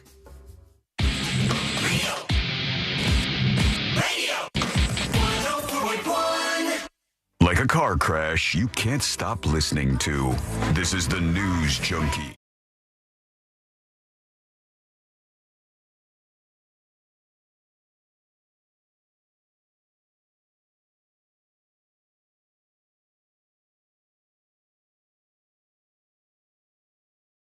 With us, we do appreciate it. Hang on, just make a quick note. All right, there we go. Good. You can join us with your dispatch. Send that at thenewsjunkie.com right now. We're going to get into the Haley Joel Osment video. That is none of your business. All right? Why would you even ask me that? Because you said it on the microphone? I'm asking what a lot of people are asking. What was the note? I said, I'm going to make a little note here. Hang on. And I paused and I made the note. And then make the note we were right past before? it. I couldn't. No, I couldn't. What's I didn't have any time. Have to do with? It is none of your business. How clear can I be about this? Chat, get in there, and everyone that has the dispatch capabilities. Right, where's this note here? Thenewsjunkie.com. Nothing. Don't zoom in on my notes. What are you doing right now? Your hands look big in that. It's right, because I'm using every inch of them to cover the piece of paper in front of me. I do have some bad news for you, though. It is a 3x5. All right. Piece of paper. I'll tell you what. It's my notes, so go ahead. Take a shot. Oh, you're right. Never mind. This is like trying to read hieroglyphics. Yeah. He's giving it a shot. You're not going to figure out. It's a little hard. That says here $sign. Is that how much we're getting there's this no weekend? dollar signs. All right. I wrote it down last minute, so I take back my question. I've got it here. Sorry. Thank you. I appreciate you withdrawing that. And if you ever ask again, they'll be held to pay. Okay. Just so you know. Just so you know. Do you take credit cards? Because inflation. I'm telling you, from me to you, that this is an off-air thing. And you need to back off and not ever mention this again. Understood? You got it, dude. Why do I feel like you're not taking this seriously right now? I just feel like we're going to be charged for using that trademark phrase. No, you did a thumbs up while you said it, so that's going to make it a little more difficult. We got our friend Mo joining us. Now? It was a note about the last segment. Mo's not here yet. What a tease. Mo will be here shortly on the show, and he's going to hang out with us in the next hour or so. We'll see what he's got on his mind. I know we got some questions for him, too, and some ones this week that I was interested in. I want to take a moment, though, because I think this is sort of important to do when we have stories like this. It's coming out now who some of the victims were that died at the FSU attack, and one of them is a guy named Robert Morales, I guess, and they said he was a loving husband, father, and friend. He was a founding member of the iconic restaurant Gordo's in Tallahassee. I guess a famous I spot absolutely there. remember that place. Gordo's, and a graduate of FSU in the early 90s, and he helped design restaurants in the student union. So he was one of the people lost in the attack there. Both of the people who are confirmed to be dead are people who were not students. They were older folks, people working on the campus So it's important to focus on those folks when so many people will just want to focus, obviously, on the shooter and say the person's name a million times. The interesting thing was, yesterday when we showed the footage of them cuffing somebody, or what did they didn't use the shackles. It was shackles, but that was the footage we saw of what I believe everyone knows to be the shooter. But Was that the guy? There was early footage. What looked like to be from a classroom window. Yeah. And it was, I believe, a female officer on top of a guy with long hair. Yes. Trying to arrest him. Right. That was a not- different person. Okay. Right. Yeah. But the person that we saw going into the ambulance, do you think that was the shooter? It I did think look so. I mean, matching shorts. Yeah. And it looked like him. It was very blurry, mind you. Mm-hmm. But considering the shackles, that kind of insinuated that was somebody. I bring this up simply to tell you, it seemed, and you guys can tell me if you agree or disagree, it seemed to me from watching that footage, if that was the shooter, this person is going to live.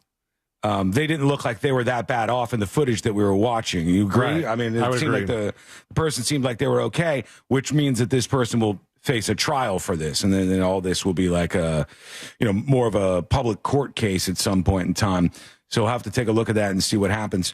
All right, we are going to work in our first dispatches of the day because you matter around here. Your voice matters absolutely. And let's go over to Barry with a dispatch here. All right, Barry? Hola, Tres Amigos. Happy day. Hope everything is going well in your lives. You Real too. quick, Sean, heard you talking on the skull mic to the chat, and you told chat specifically they will be banned if they make fun of your clothes. I didn't say that. That was sensitive of you. Mm. Understood. Coming from you, we all expect that. Just want to say your shirt is striped, and if you took off your hat, you're bald, and you look like Larry from the Three Stooges. I'm not bald under this hat. That is I will a have you know. throwback reference, my friend. I am not bald. And I had to say to the school mic during the breaks, which you can check out if you're watching on YouTube or Twitch. Find the links at thenewsjunkie.com. When we're live streaming, you'll get the video links up there on the top of thenewsjunkie.com, or just search for The News Junkie on YouTube.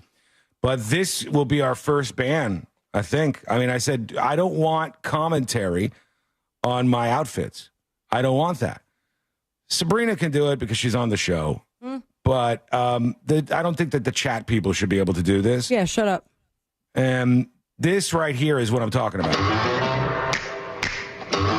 Wow. It's just messed up. That is I a don't good like edit. That's what's his face. It's Pugsley from Adam's Family. And yeah, is Pugsley behind my microphone? Yes, And but better that is quality not footage me. than the live stream. Why is the microphone shaking so much? Because there's some AI at work there. That's what's going on. But all day yuckers, that's a warning. That's an absolute warning. Tammy says, is he bald? No, I have luscious hair under this hat. I have. He has hair. It's thinning as I get older, but there's plenty of hair under here. I can show you. I don't want to take it off now, but I could. All right, let's see what else we got here. Here is the Brown Pony talking about when police are at the door of the classroom, what you're supposed to do. So I don't know what department was there. Let's say it's like Seminole County. Wouldn't they announce Seminole County Police, instead of just saying, hey, it's police, open up. Usually they announce, Orlando Police Department, OPD, or, Seminole County, Florida Highway, something like that. So that could have been the shooter. Yeah, I don't know. I don't know if it was or wasn't. I know that in this classroom, and if you can go back on the podcast if you want to hear it, in this classroom audio, you can hear somebody screaming over and over, it's the police, let us in the classroom, let us in the classroom. Kid. It didn't sound like an authority figure, like a police, like you would assume they would sound, but they were banging on the door of this FSU classroom. And one kid in the back of the class goes, let's let him in. And everybody else is like, no, we're not going to do this. We got some information coming in from a teacher about this. Here's Jennifer. Hey, News Junkies. Hey. I am a teacher here in Central Florida, and I just want to let you know we do have a password, but the students are not privy to that password. Oh. And then also, we are told to stay in place, that the police will have a key to get in our rooms and not to open the door under any circumstances. Interesting. That's why emptying and clearing the school takes so long, because there's only so many keys to the doors, and the police will open the door with their key or along with an administrator, and they will make entry into the classroom. They will not stand at the door and yell, "Police, open the door." So she's saying they won't do that. She's saying that for her school. Maybe it wasn't the police. Maybe it was. Honestly, don't know. We'll try to see if we can learn more about that clip. If you missed it, go back to the podcast. Get the links for iHeartRadio or wherever you get your podcasts at thenewsjunkie.com. When we return, the next episode with Sabrina. What's coming up on the next episode? What's coming up on the next episode? Happy weekend, everybody, and let's celebrate by tripping balls or spending thousands on a poster inspired by acid. Hey, Hollywood, you can take your reboots and reimagining and shove it, because farts are forever, and I'll explain why. Plus, Drake started at the bottom, and now he's reportedly going even lower as far as UMG lawsuits go. All that and so much more coming up on the next episode. And that is coming up next on the News Junkie. Coming up tonight on Real Radio at 7, it's a corporate time with Tom and Dan. Brought to you by MyEternalVitality.com and Modern Plumbing Industries. At 8 p.m., it's Bungalower and the Bus. And at 9, we all find out what the hell Angel is listening to tonight on Real Radio 104.1. I'm Fox 35 Storm Team meteorologist Jessica Dobson with a check of your Central Florida forecast. And for our Friday, we're going to be expecting a pleasant, warm, and sunshine-filled day with low humidity. We still do have that increased risk of fire weather, though, so keep that in mind with just how dry it's going to be. Otherwise, we're looking warm and dry all the way into the weekend as well. A high today of 86 degrees will come near 90 by Easter Sunday, with the low 90s expected into early and middle parts of next week. From the Fox 35 Storm Team, I'm meteorologist Jessica Dobson. This report is sponsored by Rasmussen University.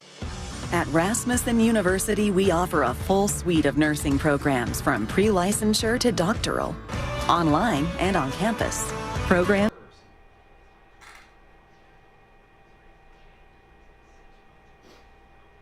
I've got a list going. I'm watching you. I got a list. I'm checking it twice. Most of you are naughty. Most of you are bad, bad, bad people. A couple of you are great, though. Fantastic. How are we doing, everybody?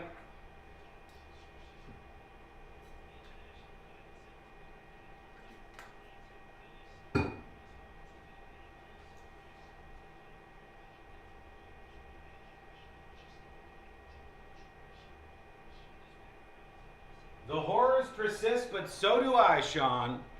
I hear you. I hear you. I feel you.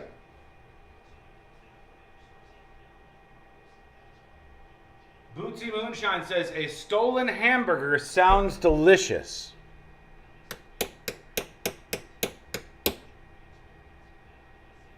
That's flirting. It's real close. It's almost as if that's a Hamburglar reference.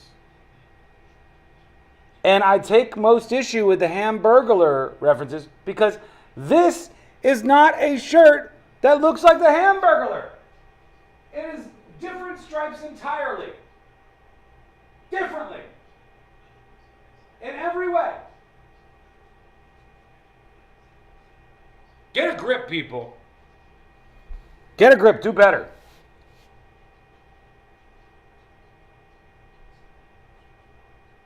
Two minutes.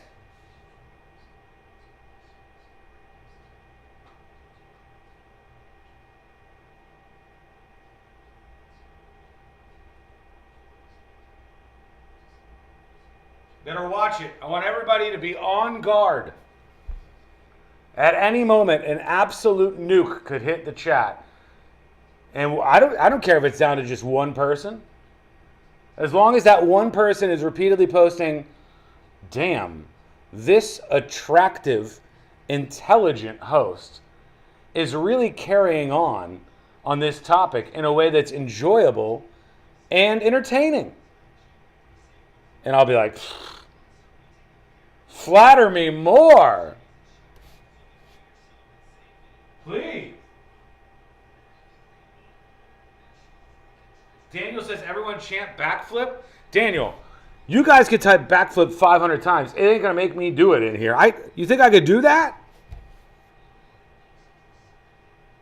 All right, I'm doing a backflip. Here we go. Ready? I'm going to do a backflip in 3,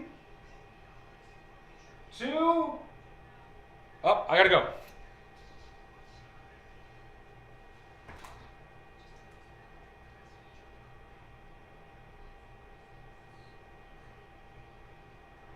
First Saturday.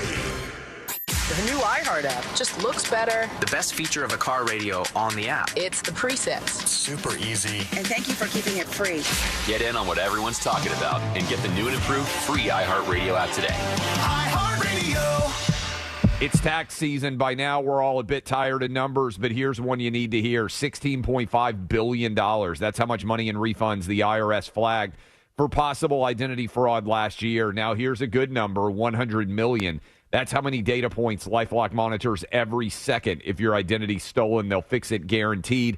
Save up to 40% in your first year with promo code CLAY. Visit LifeLock.com. That's LifeLock.com, promo code CLAY. Terms apply. Real Radio is on Facebook at Real Radio 1041. Sponsored by the law offices of Anajar and Levine Accident Attorneys. Have you been in an accident? Call the law offices of Anajar and Levine at 1-800-747-FREE. That's 1-800-747-3733.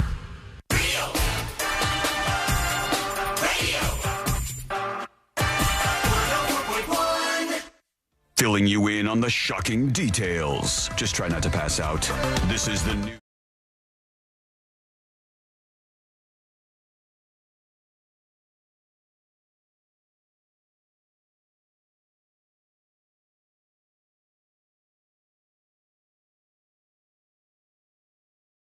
All things happening in the world of entertainment and beyond.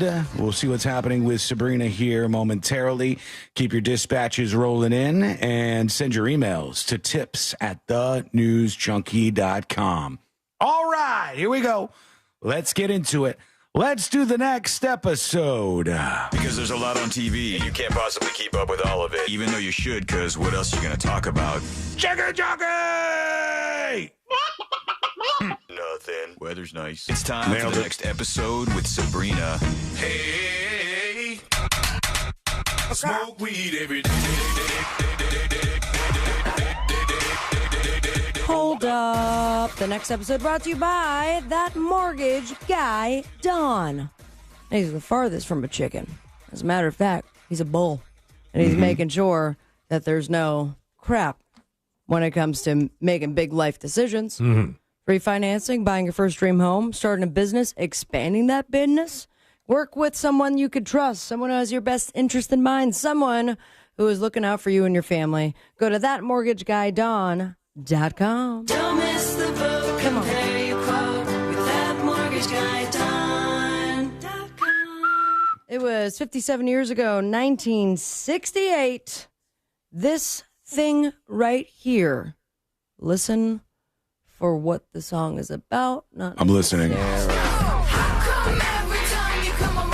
Oh, London Bridge? London Bridge is right. And that is the most interesting thing that happened on this day. Wow. Kind of a dead zone, huh? A little bit. So buck Wasn't up, the child celebrities. porn thing today, too? Yeah, I don't have a theme song for that, C-Lane. Sorry. Well, that's a good... C-Lane's going to sing you one, and you could And use a this. Child. No. Come on. Good it was call. so close. Good call. So That would have been a legendary clip right there. it was 57 years ago. London Bridge was sold to an American named Robert McClough for $2.5 million. Later disassembled. I'm sorry? That's a sweet deal. 2.5. What's that these days? Trill? What year was it again? We don't have to do this math. I don't have time. 1968. It's probably like what? 10 million now. That's my guess. Okay. Later disassembled and rebuilt in Arizona, where I guess college kids got half naked. 18 million. 18 million. 18 million. What a point for me. Maybe that'll be what this guy's looking for as far as his lawsuit. Drake is right. I could have sworn we talked about how he dropped the lawsuit against his own recording label, Universal Music, for promoting Kendrick Lamar's diss track, Not Like Us. I thought it was dropped, but apparently it's just been lying low. And now he's tripling down. Yeah, because this says on Monday they quietly dropped the case. Yeah, I mean, but now it's back. Yeah, from the dead? There might have been multiple cases. This one says the record label filed a motion to dismiss, but I guess that wasn't accepted. So he is now in hopes that not only should Universal Music pay him for promoting the song, but they should also pay up for the Super Bowl halftime show because it was orchestrated to assassinate his character. Okay. So that's a lofty claim. It is an amended lawsuit. Drake says Universal negotiated and promoted the show after he filed his initial lawsuit back in January, and they need to be held accountable for that as well, baby. Isn't he right, though? What? Isn't he right? Like they knew that they were putting on a show for the Super Bowl, and he knew, Kendrick Lamar knew he was doing that line, which is like a big shot at Drake. I guess the question would just be that in court. Yeah, the question would be like, is it true or not true, and is it like defamation? And do you want to dive down that? That's giant what rabbit sucks, hole. man. If somebody makes an accusation about you that's like really, really, really, really terrible, and the best thing is that it just goes away, but the other part is all of a sudden you have to like really, really fight it out in court, and some people you're never going to convince. And think about the mess that was Amber Heard and Johnny Depp's trial. This would be way worse when you're calling up witnesses to determine whether or not you are a creep. Yeah, that worked for him, though. That's a bad example because that actually worked in Johnny Depp's favor. Or why don't you just keep having kids like Elon Musk? Elon is right. How many does he have? And there are now some reports saying that Elon Musk might have more than 14 children. Can I tell you, he's one of those people for me. And, there's some people where you're like, I can't picture them having sex. No. Elon Musk is one of those people. I can't picture him like thrusting, Now, can you picture this? Hitting up women and asking them to bear his children. Yeah, because he's into that. That's his thing. He wants to populate the world. Spread the seed. Yeah. He uses payoffs and non-disclosure agreements to keep them quiet, but someone didn't sign the NDA. Can you, is that not prostitution? No. Not in the United States. Two people getting into agreement to have a child. To raise baby, co-parenting or something like that. So he refers to his children as legions. Okay. That's one way to do it. And in a text Elon allegedly sent to one of the baby mamas, Ashley St. Clair, that's the one who made the news not too long ago. Yeah. He said he needed to impregnate more women because, quote, to reach legion level before the apocalypse, we will need to use surrogates. And she says that she turned down the $15 million to keep her baby's paternity a secret.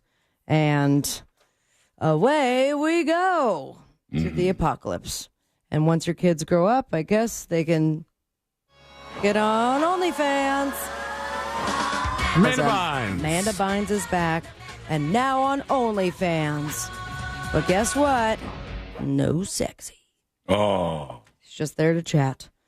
Disclaimer, I'm only doing OnlyFans to chat with my fans through direct messages. I won't be posting any sleazy content. Excited to join, charging $50 a month. And I just am reminded of the one time that we exchanged for free messages via Twitter, the artist formerly known, because she said she was locked in the bathroom and needed money for an Uber. Right. And so for some reason I responded saying, "What you need, girl?" Huge fan. Isn't it weird, to go back to the Elon Musk thing for a second, isn't it weird that you have Elon Musk on one hand saying like he's going to have this legion of kids and he wants to populate the world with so many kids, and then RFK Jr. on the other hand is like there's so many more autistic births out there Those two They things, can't pay taxes. they seem a little like that odd because Elon Musk has announced that he's autistic, right? I believe. And then he's just populating the world with more of those kids, and then RFK is complaining about it. Can't keep Very up. strange. Very strange indeed. So why don't we forget all the politics and the baby making, and we just go to where the heart of it all is, and that is Netflix and a new competition game show, The Golden Ticket. Not from heaven, but from Netflix. Haven't they done this before? Have they? Like I don't know. Willy Wonka style? There has to have been a Willy Wonka style golden Like ticket a show. one-off maybe, but this is like an actual reality Who's game doing it? series. It's none of your business. Okay, fine. Well, there's a German kid named Augustus. No, who is putting this Weird- together? the grandpa with the crazy feet. Netflix it's Wonka's Chocolate Factory. It allows you to enter and is now open for casting U.S. residents 18 and older. Only players who find a coveted golden ticket will gain entry to the factory. Filming location and release date for the golden ticket will be announced at a later date, but it seems that Netflix is all behind it. No production company so far. But you have games, tests, temptations to probe Temptation. your instincts, resilience, and ability to thrive in chaos. All right. And if you think that's exciting, how about a Monopoly reality competition? I'm listening. First episode's going to be 4.5 hours. Move over, Chrissy Teigen. Monopoly series aims to transform the board game into a large-scale social experiment contest. It will fuse strategy and alliances with cutthroat competition. This is what Big Brother is described as. But the guy with the monocle will be there. And according to the report, Netflix... Rich Uncle Pennybags. I'm sorry? That's Guy his with the full monocle. name? Yeah, Rich Uncle Pennybags. That sounds pervy. Got to be honest with you. Pennybags. Pennybags? No, I actually Pennybags doesn't sound rich. That's the strange thing about it. It was a long it's time gotta ago when be they came up with this. Sacagawea dollar bags. Like money bags is a word that people use, but Pennybags seems like the poor version of that, honestly. So I guess this reality competition based on Monopoly was actually many streaming services wanted to pick it up, and Netflix won the competitive bidding war, and we have a lot of things to look forward to as far as reality game show competitions and then reboots of other things. All right. Clueless, because it's coming back as a TV series. Again? Sequel TV series is in the works with Alicia Silverstone returning as Cher. No word if anyone else from the original is returning or what the series will be about. How exciting. Why do you announce this stuff before you have a date or who's in it? Thank you. And finally, why not just double check if you're going to have a play that involves this gal right here? Tina Turner. Tina Turner. That's right. That was a very good musical. Did you feel, you saw it, I imagine. Yeah. Did Twice. they have to tell you ahead of time that Tina actually won't be in the production?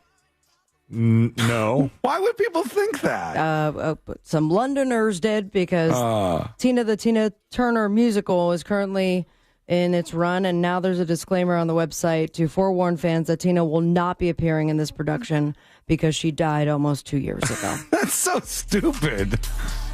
Have a great weekend, everybody. Follow your dreams and me on Instagram at Sabrina Ambra, TikTok at SavvyCatCat, but most importantly, stay with me, America. Smoke weed every day. Thank you, Sabrina. When we come back, our friend Mo DeWitt of the DeWitt Law Firm will be joining us. We got some questions from Mo. We got to get to this body cam footage. It's just glorious audio that you're going to hear at some point during the show today. That's it, though. Guess you're all covered. What? Yeah, all good. Are you serious? Oh, and dispatches. Dispatches are coming up as well turning into a on joke. the show. I always forget This Week in Florida. I don't mean to. I'm not trying to bully him.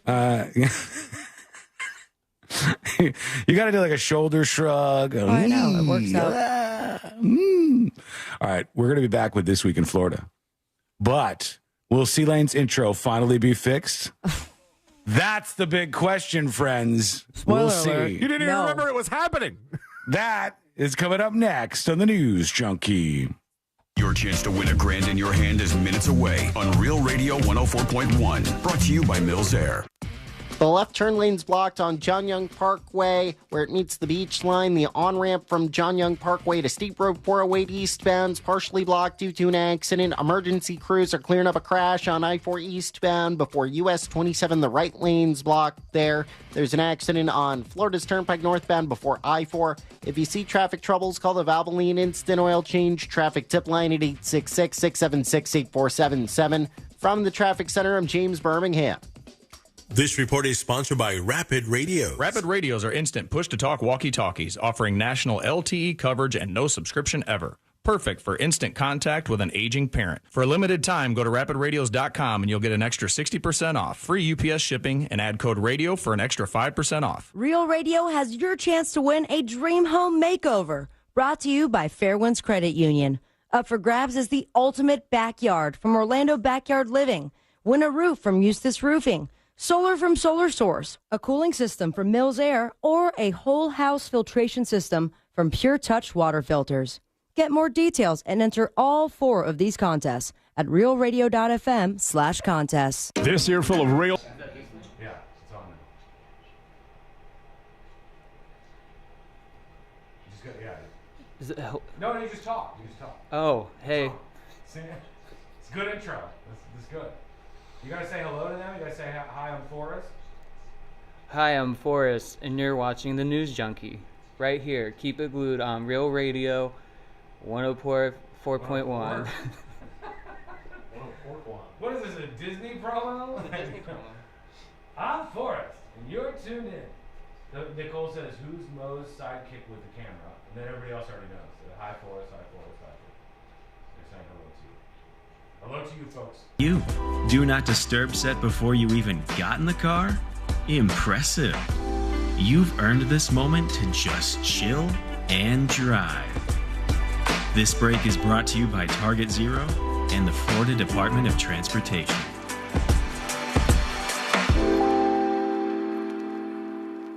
Joe Rossi from Greenway Kia here. Tariffs are hitting the auto industry hard, but we're ready. We loaded up on brand new Kias across all 3 locations. Right now, they're in stock and tariff-free, with interest rates as low as 0% for 72 months. Plus, take $3,000 off any new 2025 Kia Sportage. We want to see you in a Kia. Visit greenwaykias.com. Stock number SG 292557. MSRP 30,840. Qualified applicants to the KFA, 0 down. $13.88 per thousand borrowed for 72 months at 0% APR financing. Plus tax title license, $8.99 dealer, $249.50 doc fee. Expires 5/5/25. Hi, I'm Jenna Fisher. A little over a year ago, during a routine mammogram and ultrasound, I was diagnosed with triple-positive breast cancer. Caught early, many common cancers have survival rates well over 90%. The Screening Time Off program encourages employees to take time to step out for screenings. Be the world's best boss. Join Screening Time Off. Learn more and sign up at workingwithcancerpledge.com. Ron White, live. If your eyes go bad, you can have LASIK surgery and they can give you 20/20 vision. But let me tell you something, folks. You can't fix stupid. May 21st, inside Hard Rock Event Center at Seminole Hard Rock Tampa. On sale now at hardrocktampa.com or ticketmaster.com. Seminole Hard Rock Tampa. For mature audiences. Why go to just another sports bar when you can go to Crush Yard? The food, amazing. The drinks, top shelf. Craft beers, a gajillion of them. And then the big surprise, pickleball, all indoor on pristine new courts. So that's it, right? Wrong, because we've also got ping pong, cornhole, and a full arcade for the kids. So, Kissimmee, when the temps rise, cool off with the best food, games, and fun at the hottest new spot in town. Visit crushyard.com and follow us on social for details. See you down at the yard. Hey everybody, Jim Colbert here from my friends over at Life Imaging FLA. Man, I don't know about you guys, but I love that feeling I get when I do a friend or a family member a solid. And I feel like telling people about Life Imaging FLA is that solid that you can do for somebody. Because man, when I told my in-laws about this and they went to get the scan, I was like, look guys, you don't have to worry about any of this stuff. You don't have to take your clothes off. There are going to be no injections, no dyes, nothing like this. The entire process is going to take no time at all. And it's going to change your life. And I will tell you, standing next to my wife, when her mom called to let her know that their scans were perfectly clean, everything was fine, you could feel that pressure. You could just feel that lift. That's what Life Imaging FLA is all about. And if you want that peace of mind that comes with knowing inside everything's fine, get with these guys. It's easy to make your appointment. Be sure to ask about their cancer screening as well. Just pick up your cell phone, dial pound 250 and say the keyword free heart scan. That's it. That's all you have to do. Pound 250, say that keyword free heart scan. They'll connect you in seconds. It is time to take control of your long-term health care. You'll have the option to receive a one-time auto-dial text message from iHeartMedia. The following heartwarming yet informative scene is brought to you by Trust and Will. Son, your grandpa and I used to work on this car together, and when I'm gone, I want you to have it. Wow. Thanks, Dad. Doesn't count. What you need is a will. Luckily, Trust and Will makes it easy. Designed by attorneys, but customized by you, you can easily create a state-specific, legally valid document that actually counts. Now, let's let the engine do the talking, am I right? Start your will at trustandwill.com. Use offer code COUNT for 20% off and make it count. Trust and Will is an online estate planning service. For details, see trustandwill.com. Every morning brings a fresh, new energy. This is Today. And no matter what the day holds, we come to the Today Show for all of it. When things are tough, we talk about it. When there's something to figure out, we dig into it. And when there's joy, we celebrate it. Because today is where it's all happening. We get the best start to every morning because we start it together.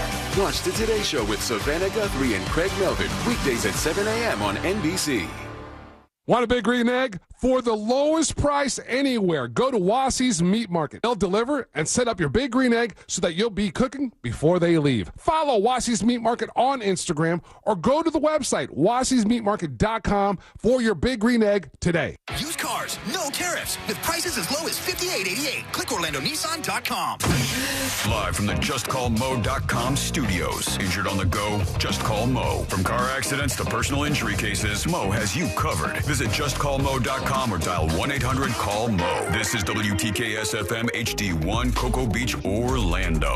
An iHeartRadio station. Make us the #1 preset on your car radio and on the free, new and improved iHeartRadio app. Listen for all your music, radio, and podcasts. Free never sounded so good. Real Radio has your chance to win $1,000. Just enter this nationwide keyword on our website, GRAND. GRAND. Grand. Enter it now on our website at realradio.fm and answer your phone if you get the call. Good luck.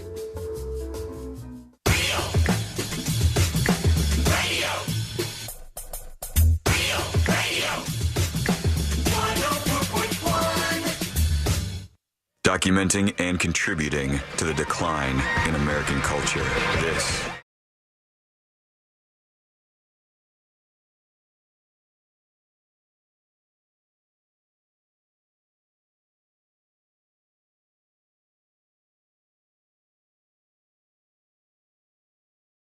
a moment. C-Lane makes Florida look real bad, or maybe Florida makes Florida look real bad. It's hard to tell. Not me. Who's doing what I'm there? just shining a spotlight on it. But we'll be getting to that in just a second on the show. You can always join us. Send a dispatch on the website, thenewsjunkie.com. Our friend Mo DeWitt of the DeWitt Law Firm joins us here in studio. Hello, Mo. Good day, Mr. Watson. There he is. Mo, we got some questions for you in just a bit here on the show. We will What's your get to social those. security number? No, we're not going to ask you that. When was the last World Fair? No, we're not going to know that answer. But you will know some other things that we definitely have been struggling with this week. But for right now, here goes nothing. Are you ready, C-Lane? Ready, Sean. Here we go. Let's do This Week in Florida. Giving you a recap of the most groan-worthy stories in the state. It's This Week in Florida. Damn right it is. The weekend is here, and it's time to take a trip around the Sunshine State and see some of the craziness that has gone on in the past 7 days or so. I know. God. They thought it couldn't happen. They thought it wouldn't be done. I had something ready. I got it. I fixed it.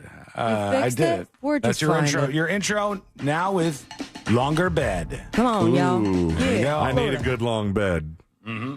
on account of tall. Right. Yeah. We're going to find out, guys, what the top beer in Florida is. I know you've been wondering. I know you're on the edge of your seat, but first, I don't know how this one got under my radar because it's a little bit older than I usually would include in the segment, but I couldn't not talk about this guy that was arrested for trespassing dressed as Ronald McDonald. Oh, no. The man is 40-year-old Christopher Marlowe.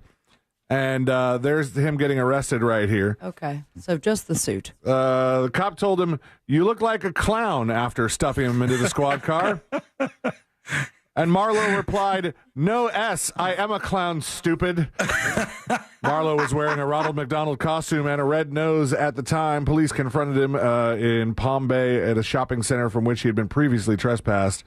"Don't go anywhere, Chris," a cop announced. "You're not free to leave." Look at that mugshot. Look at that glorious. What kind of face is that? He looks like a wild man. The full paint job. No, That would be funny. This is just how he looks underneath all the clown stuff, I guess. Boy. As seen on body-worn police footage, he struggled with officers before he was knocked to the ground and handcuffed. A search of his backpack turned up multiple other clown outfits and a pack of 10 red noses. Yeah, I'm watching him. This is the encounter here. Those are disposable? He's just chilling in front of this place. I'm not going to play because it's Now, probably what did curse he words. do? Oh, I think we did actually. Illegally? I think we did talk about this guy, but they just said clown. They didn't say it was Ronald McDonald, and I didn't hear about the 10 red noses.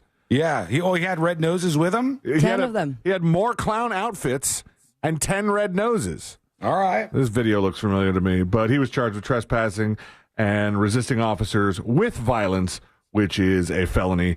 And but he's got a rap sheet, though. Trespass, resisting arrest, drug paraphernalia. Ooh. Doesn't surprise me, no. Drug paraphernalia. You don't say. Hey, guys, our government, our Florida government, they're looking out for us. They have all the answers. Good. They're doing good things that are definitely based in science and not just craziness. All and right. there's a bill in the legislature, folks, to track and attack chemtrails. All right. Thank God. I've That's been right. screaming about I know this. a lot of people have screamed about chemtrails. Before you crap all over this, what if this is the real deal? What if this is legitimate, all I'm right? not crapping all over it. Okay. I've known for many years about the chemtrails. I wasn't talking to you. I was talking to C-Lane. He's crapping Yes, all over Elaine, this. stop crapping on it. I will not argue that it's not legitimate because the bill is real. All right. Now, chemtrails, I don't believe to be a real thing. Wow. Mo, your thoughts on chemtrails?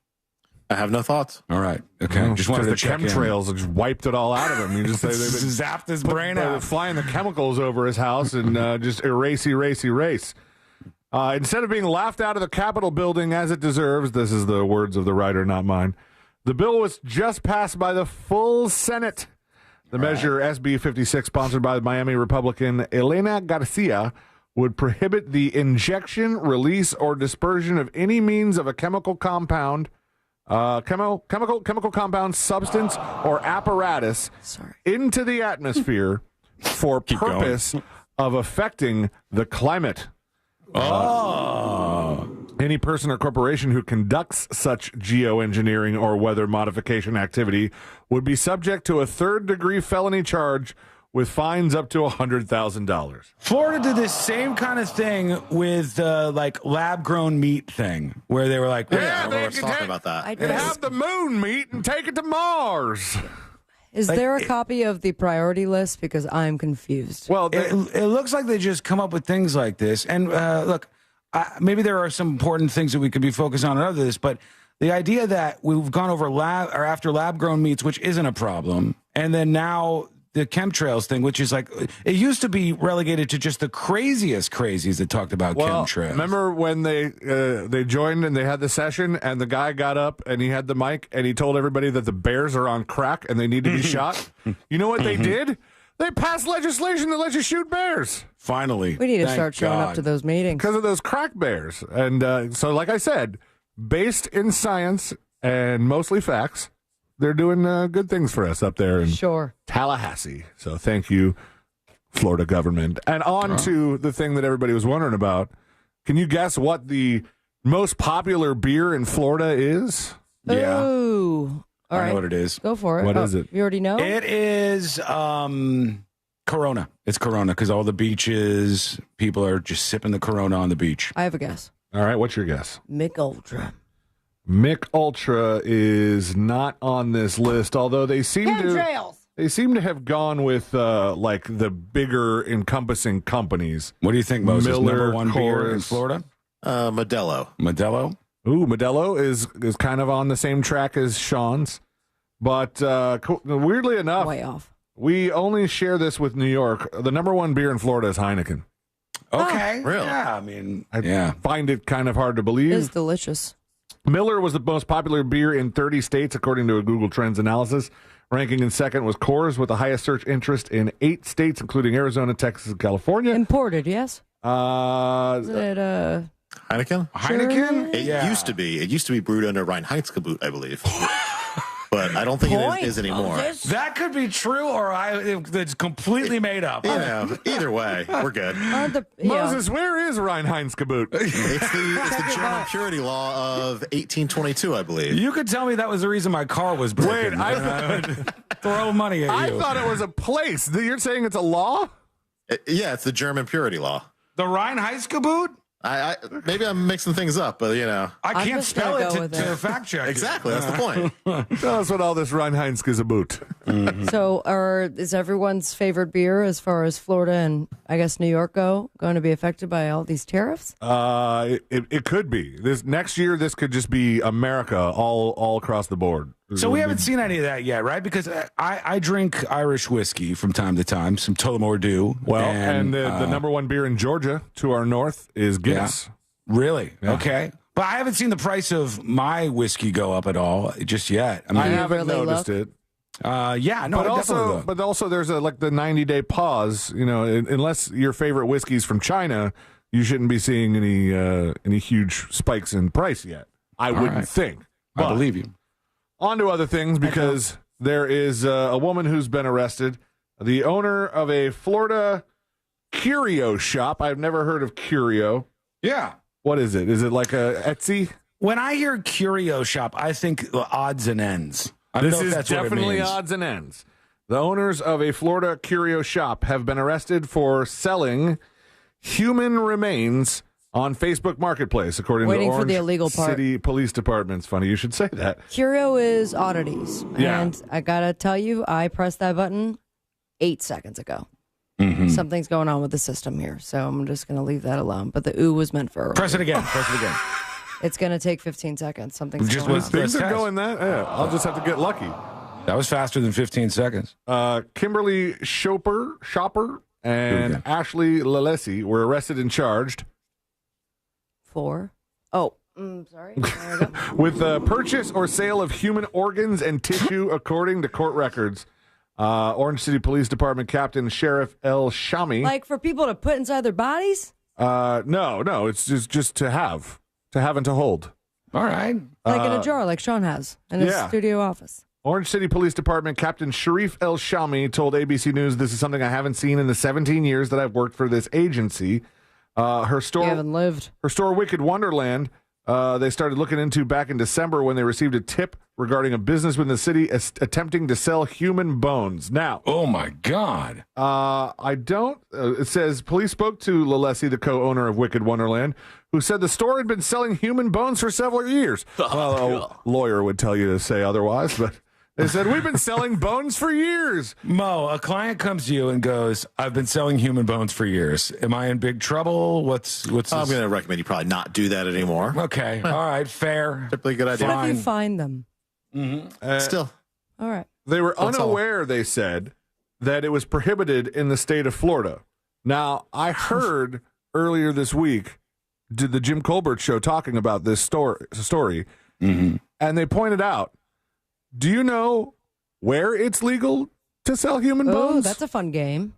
There's a place in the United States where it's legal? Oh, yeah. There's plenty of them. I got to guess. All right. Where in the U.S. can you buy human remains I legally? think my logic on this is we've already talked today about Georgia having some crazy, weird laws, and I think Georgia might be the place. Ooh, I'm going to go with Utah. Utah for the human bone sales. Mo? Ooh, Wisconsin. All three of you were right. What? Really? Because Florida is the only state that does not allow the sale of human bones. I thought this was the free state, Ron. I know, right, Ron? Freedom, Florida? What the hell, man? Change it immediately. Let's see. I don't know why this keeps coming up. There's multiple stories of pee over the last few months. Well, but a man was arrested in St. Petersburg after he allegedly splashed an employee with urine he had bottled himself because he was angry that he hadn't been given a job interview. So they dodged a bullet with 51-year-old John. I'd rather dodge a bullet than pee-pee. Yeah, I was going to say, if somebody does that to me, straight to jail. Absolutely straight to jail. Sean, I got to say, the more you use that phrase, it feels like you just want to send everyone straight to jail. I don't want to send everybody, but if somebody throws urine at you, I want that person to go to jail for like a while. Well, I want that person to go to jail for 1 year. The urine splattered on the bare legs of an employee along with merchandise valued at an estimated $1,000. The man was charged with felony battery, so he did go straight to jail. Criminal mischief and aggravated assault. And according to FDLE, he's also a sex offender. Oh, surprise, surprise. Guess that's probably why he didn't get that job interview. This guy, like, sad sack of the week, I think. Sad sack of the week. Everybody has their different ways of getting noticed by the fairer sex. Mm-hmm. They have their different ploys. Some of them are very successful at it. Some throw urine at your bare legs. Some people, not so much. But a man was arrested last week for allegedly shooting himself outside of his job last year. West reported that Cocoa police officers found Alexander Lafort, 30 years old, with a gunshot wound to the abdomen at a FedEx warehouse in March. He was discovered lying on a couch at the facility, reportedly claimed he was near his car when an unknown man wearing a balaclava and hoodie shot him. According to investigators, he parked his car at the furthest spot, yada, yada, yada. He provided officers with inconsistent information about the shooting, and while at the hospital, he told police the gunman tried to take his wallet when he moved forward and hit the top of the gun. So his story's constantly changing. And they found out he shot himself in the abdomen to garner sympathy from his coworker, who cut contact after accusing him of harassment. Okay. He was just trying to get this lady to talk to him. So if I want some sympathy from Sabrina, I go to shoot myself in the abdomen. I'd rather you not do that. I won't. It'll make it weird. But of all the places to shoot you wouldn't yourself, get the sympathy. That is based on my medical history of being a doctor that watches doctors on TV. You shooting yourself in the abdomen is a very high risk of death. That's not a good one. Yeah, it's not a good one. There's a lot of bad things that could happen. He was arrested on charges of giving false information, Any tampering update on with the evidence. coworker feeling bad? I think they're still not talking to him. Okay. And probably no sympathy. Hey, Highway Patrol's got an upgrade. They're adding the Chevy Corvette to their fleet. Hell yeah, that makes sense. In a police chase, might go well. The Oviedo Mall is now the latest to weigh a chaperone policy over the chicken jockey trend.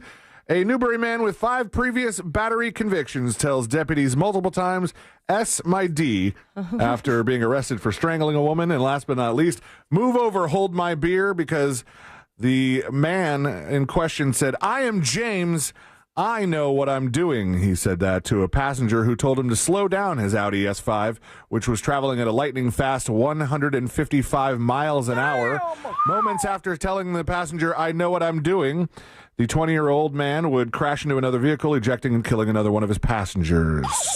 So that didn't go so well for him, and he was since arrested. Although it says alcohol or drugs weren't suspected as factors. Just an ego. Just likes driving fast and probably that ego. That's it for this week in Florida. Thank you, C-Lane. There he goes. He said it couldn't be done, and yet he has done it here again. With a long bed, nice long bed. Your thoughts on the This Week in Florida performance from C-Lane just now? I give it a 7.3. 7.3? Yeah. It's a tough score, but fair. Tough, but fair, I think. We are going to take a quick break. When we come back, we're finally going to crack open the Haley Joel Osment body cam footage. I'm going to rate the Bolorama. So we'll talk to Mo. We got some questions for Moses DeWitt, and we'll see what he thinks about those, and a whole lot more on the way. That's coming up next in the News Junkie. You know you can always text us, unless you're driving. at 77031. Standard data and message rates apply. Real Mobile is powered by Orange Buick GMC and orangebuickgmc.com. We are professional grade. From the Clausman Law Traffic Center, car crash, call Clausman Law. ClausmanLaw.com. Keep an eye out for an accident off to the right shoulder on I-4 eastbound before Osceola Polk Line Road. Emergency crews are clearing up an accident on I-4 eastbound before US 27, the on-ramp from John Young Parkway to State Road 408 eastbound. That's partially blocked due to an accident. There's an accident on Colonial Drive where it meets Pine Hills Road. If you see traffic trouble... Skull Mike. Everybody has abandoned me. Christopher Dolores Lane has left. He'll be back, I think. Moses DeWitt has gone to use the restroom. And Forrest is going to get something out of his vehicle. I can't help but feel like everybody wanted to leave. Like all of them just wanted to go.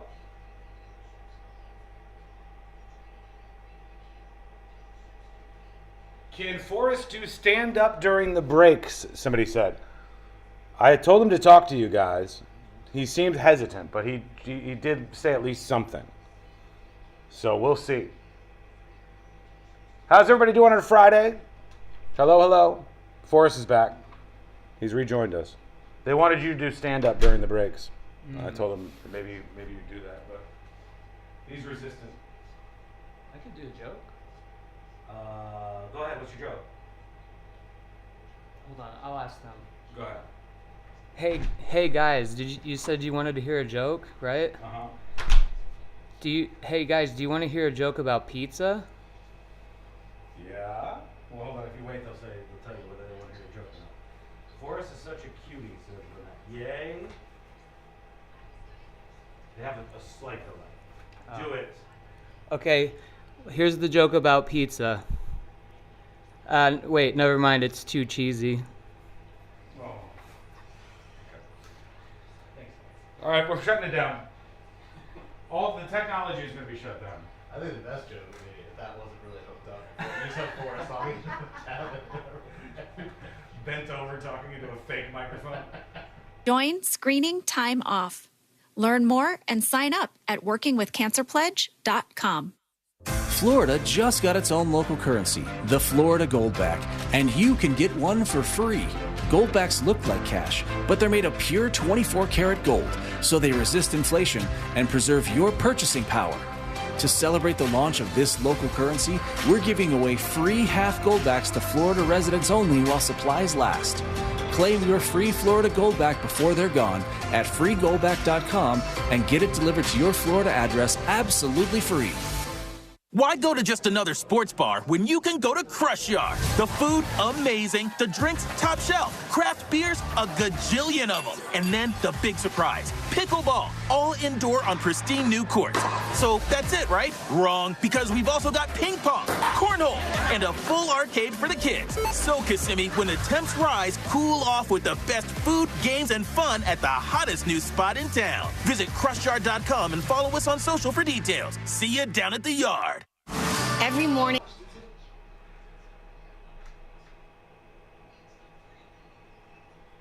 Folks, go to justcallmo.com. On the website, you'll find all sorts of stuff. Mo, you got any merch on the website? I'm sure we have some on there. I don't know what we have. Go to the merch shop, load up on some merch. Hot sauce, the hot sauce is on there. Are those out? Yeah, they're out. Oh, the new hot sauces are out on the website. What are they called? What are the two new ones?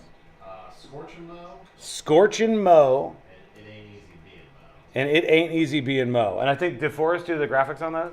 Yeah. Forrest did the graphics on both of them. You guys got to go look. Go take a look at them. Tell us what you think. Do not call Jim Henson. Is Scorchin' the hottest one you guys have done? Yeah. The green hot sauce is great. The Mo hot sauces are damn tasty, delicious. Yeah, the Scorchin' Mo is Carolina Reaper. Ooh, Carolina Reaper. I went to Publix yesterday. That's hot. Like a sales sauce they had them, so I'm gonna stock up. And they had a Carolina Reaper one. Ours is better. It wasn't bad, but it was like, you think that? I thought it'd be like People like them, man. good though. Folks, if you haven't tried them, you got to go. Go over to justcallmo.com. There it is. Scorchin' Mo hot sauce. Some of the best hot sauce packaging I have ever seen. I like that one too. Lil Mo is a greenish character with a banjo. Very original. Uh-huh. I've never seen before. Indetermined. It's not determined who he actually is resembling. Those are beautiful. Is there boxer shorts on there? Oh, of course. We got everything. That's a bathing suit, but we do have boxer shorts, I think. There was one woman who came up to me at the bowling event, and she had everything. Including luggage. She had the luggage. She had a full-on suit on, I think. She had all of the stuff. It was pretty awesome. All right, folks, we're coming back in just a minute. Is Fowler out tonight? No, he was. We were chatting earlier. That's Life Unlimited. That's Spectrum. Sometimes I struggle to get to sleep. My body stopped for the day, but my mind is still running. So I take ZQuil. ZQuil, the world's #1 sleep aid brand, has a range of non-habit-forming products to fit you and your family's needs. Invest in a great night's sleep for the best you tomorrow. I'm awake and ready to take on anything. Better days start with ZQuil nights. Explore our products at ZQuil.com. Use as directed. Keep out of reach of children. Mills Air in business since 1992. That's over 30 years here in Central Florida. They're not going anywhere. Carrier factory authorized dealer. You can always turn to the experts at Carrier. Equipment change-outs and upgrades right now with up to $1,275 in rebates. Visit millsair.com.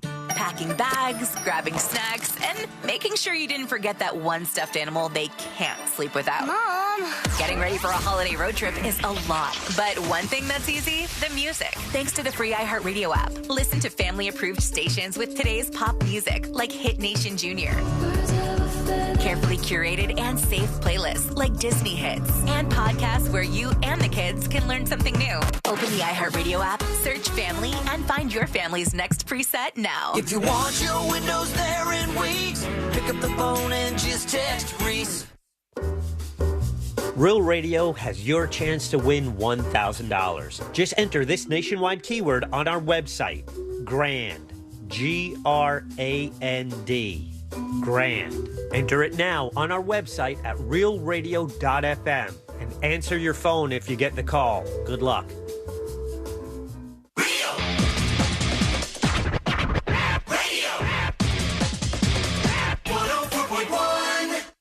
Forever at the crossroads between viral news and total chaos.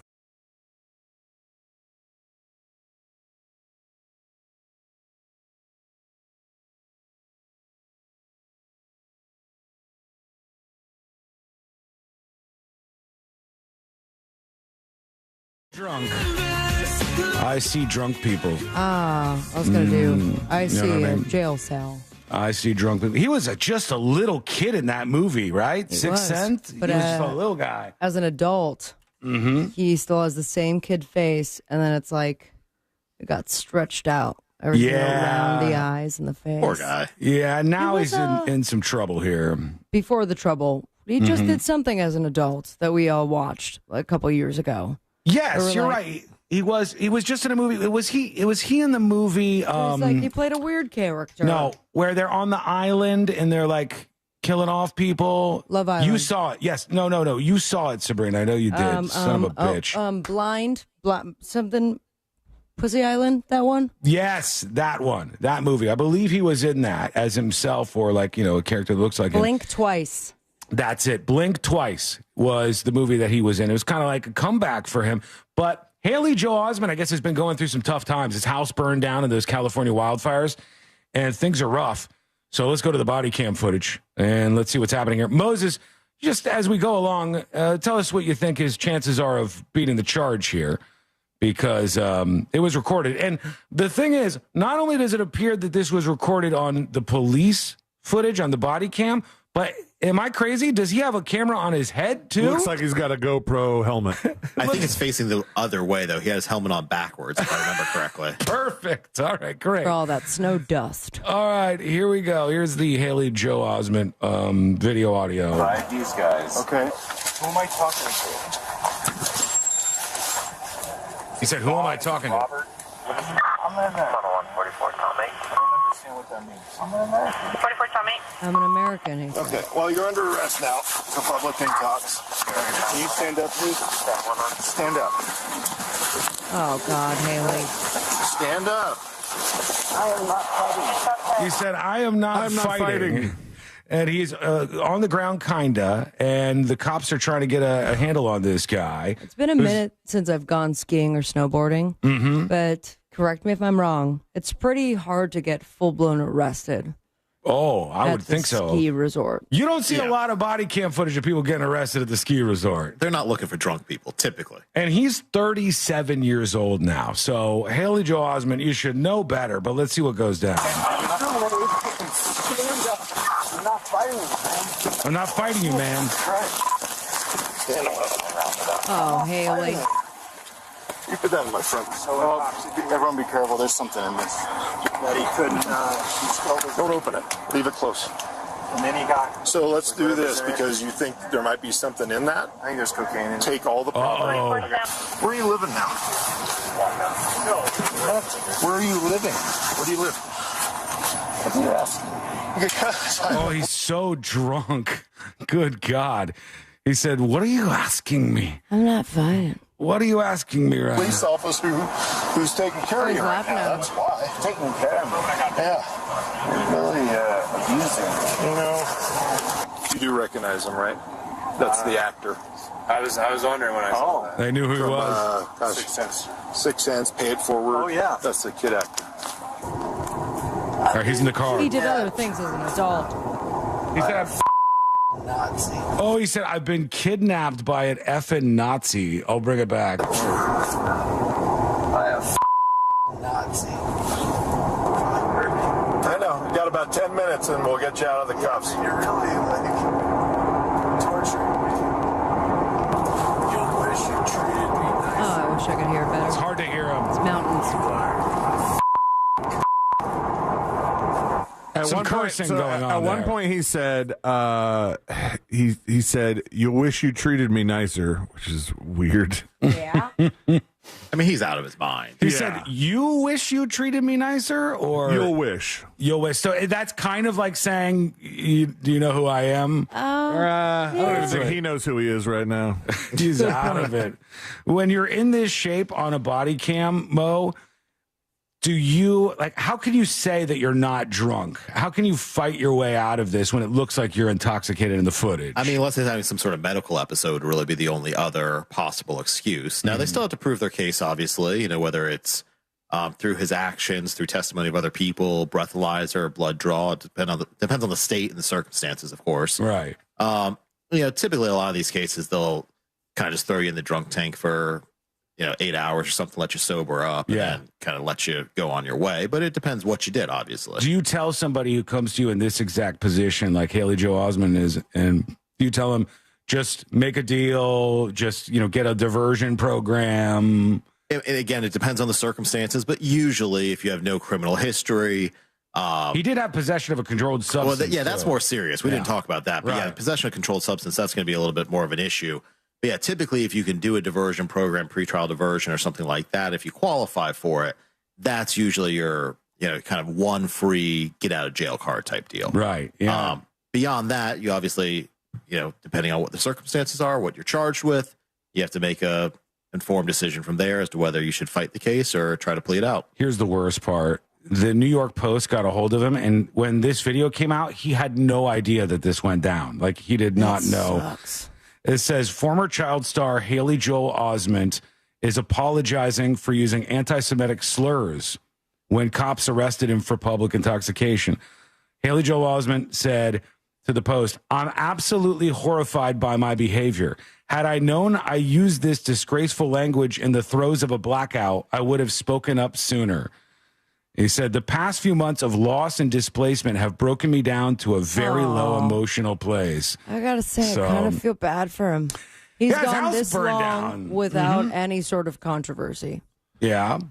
So I just have... Are you setting the stage for yourself here? Like, if something happens with you... I've had plenty of controversy. Come on. You say, I've gone this far. I've been so good for this long. Give me one chance. I have maybe a couple moments, but nothing to this extent where I said what when I was blacked out, but not along these lines. I always think of like, what is it to be in that situation where the next day you're seeing footage or reading the report of what you did when you're blacked out. A lot of regret. That is tough. That's one of those things like the roughest one I've seen was this young girl who was so drunk when the cops were talking to her, and she had hit somebody who died with her car. And she's like, I remember this one. Let me out of here. When am I going to be able to leave? And you're like, I have you are class going to tomorrow. wake up and you're going to not only be hungover, you're going to find out you killed somebody. Okay. Like this is going to rock your world. It's tough. So, folks, don't make these bad decisions. And Haley Joel Osment, we hope you can put things together. All right. Hope you have Thank you for listening as well, Haley. a better time. He's out there somewhere. It's weird because he said he was being kidnapped by a Nazi, but then he used a Jewish slur to the same officer. He's not exactly consistent. He used the K word on the officer. All right. If you don't know what that one is, ask your parents. We'll hear from you. Get us a dispatch and send it our way. Go to thenewsjunkie.com, thenewsjunkie.com. All right, Moses, we've got some questions for you. Celia, what's the first question we had on the list for Moses? I know we had a couple. All right, we've been talking about this incident at the track meet, the stabbing, a lot this week. And a lot of people are backing this kid up, the Carmelo Anthony. He's raised a lot of money, and that money... Great basketball player. Seems to be different one. different guy, sorry. Moses. Yeah. And they're using the money, it seems, to get a better house that they feel is going to be more secure. And so we've already kind of established that just putting your hands on somebody is not grounds for the retaliation that he got. You know, the guy said, don't put your hands on me or else. And it's assumed, or, you know, from the story that we have currently, is that the guy put his hands on him, then he stabbed it, right? Right. But if he said, don't put your hands on me or I'll kill you, does that count as like a death threat? Because it's not a perfect escalation of the battle here. But so which party says that? The party that did the stabbing? Carmelo Anthony, the guy who stabbed the other guy in the heart and killed him, he said, don't put your hands on me. You're not going to like what I'm going to do. Right. If he had said, I'll kill you, like if you put your hands on me, I'll kill you. Is that an actionable legal threat? Well, so it would be assault if there was the intent to carry out the threat. So, you know, typically the scenario is something like along the lines of you're brandishing a weapon of some kind and you make a threat. So therefore you have the ability to follow through on that threat. That would be an assault. That would be a chargeable legal offense. Okay. One of the most bizarre things is one of the things that was said at the press conference that his attorneys had. And if you don't know this story, we'll go over the nuts and bolts of it. And I'll tell you something that they said at this press conference that seems just insane to me. But we have that on the way, plus more with Moses DeWitt of the DeWitt Law Firm. A Jury Duty is coming up next on the News Junkie. Real Radio is Monsters in the Morning. Today is Rubber Eraser Day. Didn't you guys ever have the little Frida Bandito guy that you would get extra erasers and put them on the top? You never had that? No. Oh, damn. He was cool. The Monsters in the Morning. Real Radio 104.1. Hey, this is Lincoln Kennedy. Here's what's trending on the iHeart Sports Network. Presented by Mercedes-Benz. The Magic are gearing up for round one of the playoffs. Orlando tips off against Jason Tatum and the Celtics in game one from Boston coming up Sunday. Florida State's in the mix to land one of the top wideouts in the transfer portal. Seminoles are competing for former Illinois State standout Xavier Lloyd. And free agent QB Aaron Rodgers told the Pat McAfee Show he's still undecided on where he'll play this year and said retirement is also an option. I'm Scott Davidson. That feeling of owning your first Mercedes-Benz is hard to believe, but it's real. From the leather stitching to the iconic design, every element of a Mercedes lives up to its reputation. See for yourself at your local dealer. Offers are waiting. Don't procrastinate when it comes to protecting your home and your family. It's very important, and you can get factory direct custom-made impact windows installed before hurricane season starts. And you'll get out ahead of it, and you'll have peace of mind knowing that you're going to be safer, and you got to do it with our friends at Reese Windows and Doors. They're the best. They've been installing affordable, high-quality impact windows all around the state of Florida and beyond for over 50 years, and they do it real quick. Most impact windows are installed in just 6 to 8 weeks, and now you can win them for free. How do I do that, Sealand? Well, you pick up your phone. You text the word WOW to 20129. You'll be entered for your chance to win $15,000 in new impact windows from Reese Windows. Just text WOW to 20129. Get an alarm clock. Kane Super Saturday starts this Saturday at 10 a.m. One day only. Everything is on sale. Over $40 million in furniture. The whole shebang. Doors open at 10 a.m. Kane's Super Saturday. Now at Verizon, we're locking in low prices for 3 years, guaranteed, on my plan. And you can get a single line for just $45 a month when you switch and bring your phone. That's our best price ever on unlimited welcome, with autopay plus taxes and fees, guaranteed for 3 years. Because at Verizon, we got you. Visit your local Orlando Verizon store today. $20 monthly promo credits applied over 36 months with a new line on unlimited welcome. In times of congestion, unlimited 5G and 4G LTE may be temporarily slower than other traffic. Domestic data roaming at 2G speeds. Price guarantee applies to then current base monthly rate. Additional terms and conditions apply. I'm still going for it, even with higher stroke risk from atrial fibrillation and a regular heartbeat not caused by a heart valve problem. Over a 3-year study, Eliquis apixaban tablets reduce stroke risk better than warfarin, and over 97% of Eliquis patients did not experience a stroke. A first stroke occurred in 2.9% of warfarin patients versus 2.3% of Eliquis patients. Don't stop taking prescription Eliquis without asking your doctor. It may increase your stroke risk. Eliquis can cause serious and, in rare cases, fatal bleeding. Don't take Eliquis if you have an artificial heart valve, abnormal bleeding, or antiphospholipid syndrome. While taking, you may bruise more easily or take longer for bleeding to stop. A spinal injection while on Eliquis increases risk of blood clots, which may cause paralysis, the inability to move. Get medical help right away for unexpected bleeding, unusual bruising, or tingling, numbness, or muscle weakness. Medications such as aspirin products, NSAIDs, SSRIs, SNRIs, and blood thinners may increase bleeding risk. Tell your doctor about all planned medical or dental procedures. Learn more at Eliquis.com or call 1-855-ELIQUIS. Sunnyside Air Conditioning. Hi, my air conditioner isn't working. We're hosting a pet rock adoption telethon. Pet rocks? The internet says they're endangered. Rocks are everywhere. You know what's everywhere? Frank Gay is everywhere. I'm calling Frank Gay.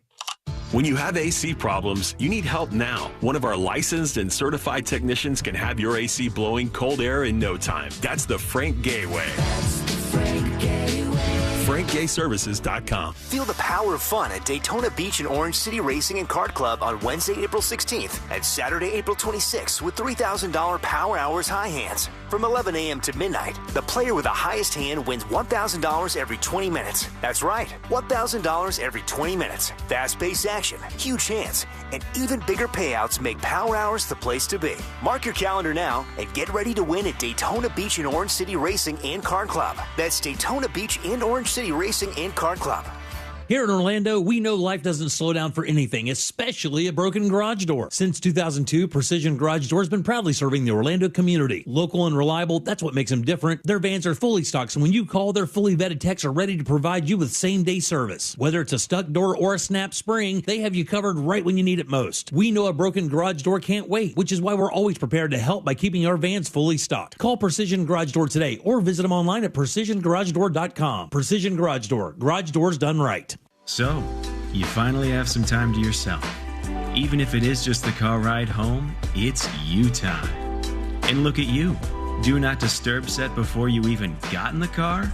Impressive. You've earned this moment to just chill and drive. This break is brought to you by Target Zero and the Florida Department of Transportation.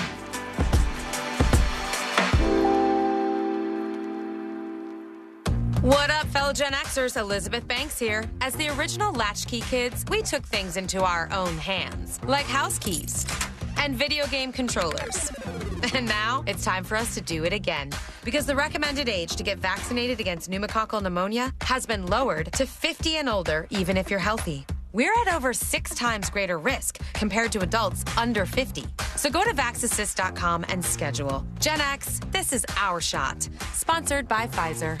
Looking for affordable blinds, shades, or shutters for your home? Don't hire an expensive pro. Check out Blindster.com, where we offer custom-made window coverings at guaranteed low prices with a team of pros ready to help you every step of the way. Blindster.com. Real Radio is on Instagram at Real Radio 1041. Sponsored by the law offices of Anajar and Levine Accident Attorneys. Have you been in an accident? Call the law offices of Anajar and Levine at 1-800-747-FREE. That's 1-800-747-3733.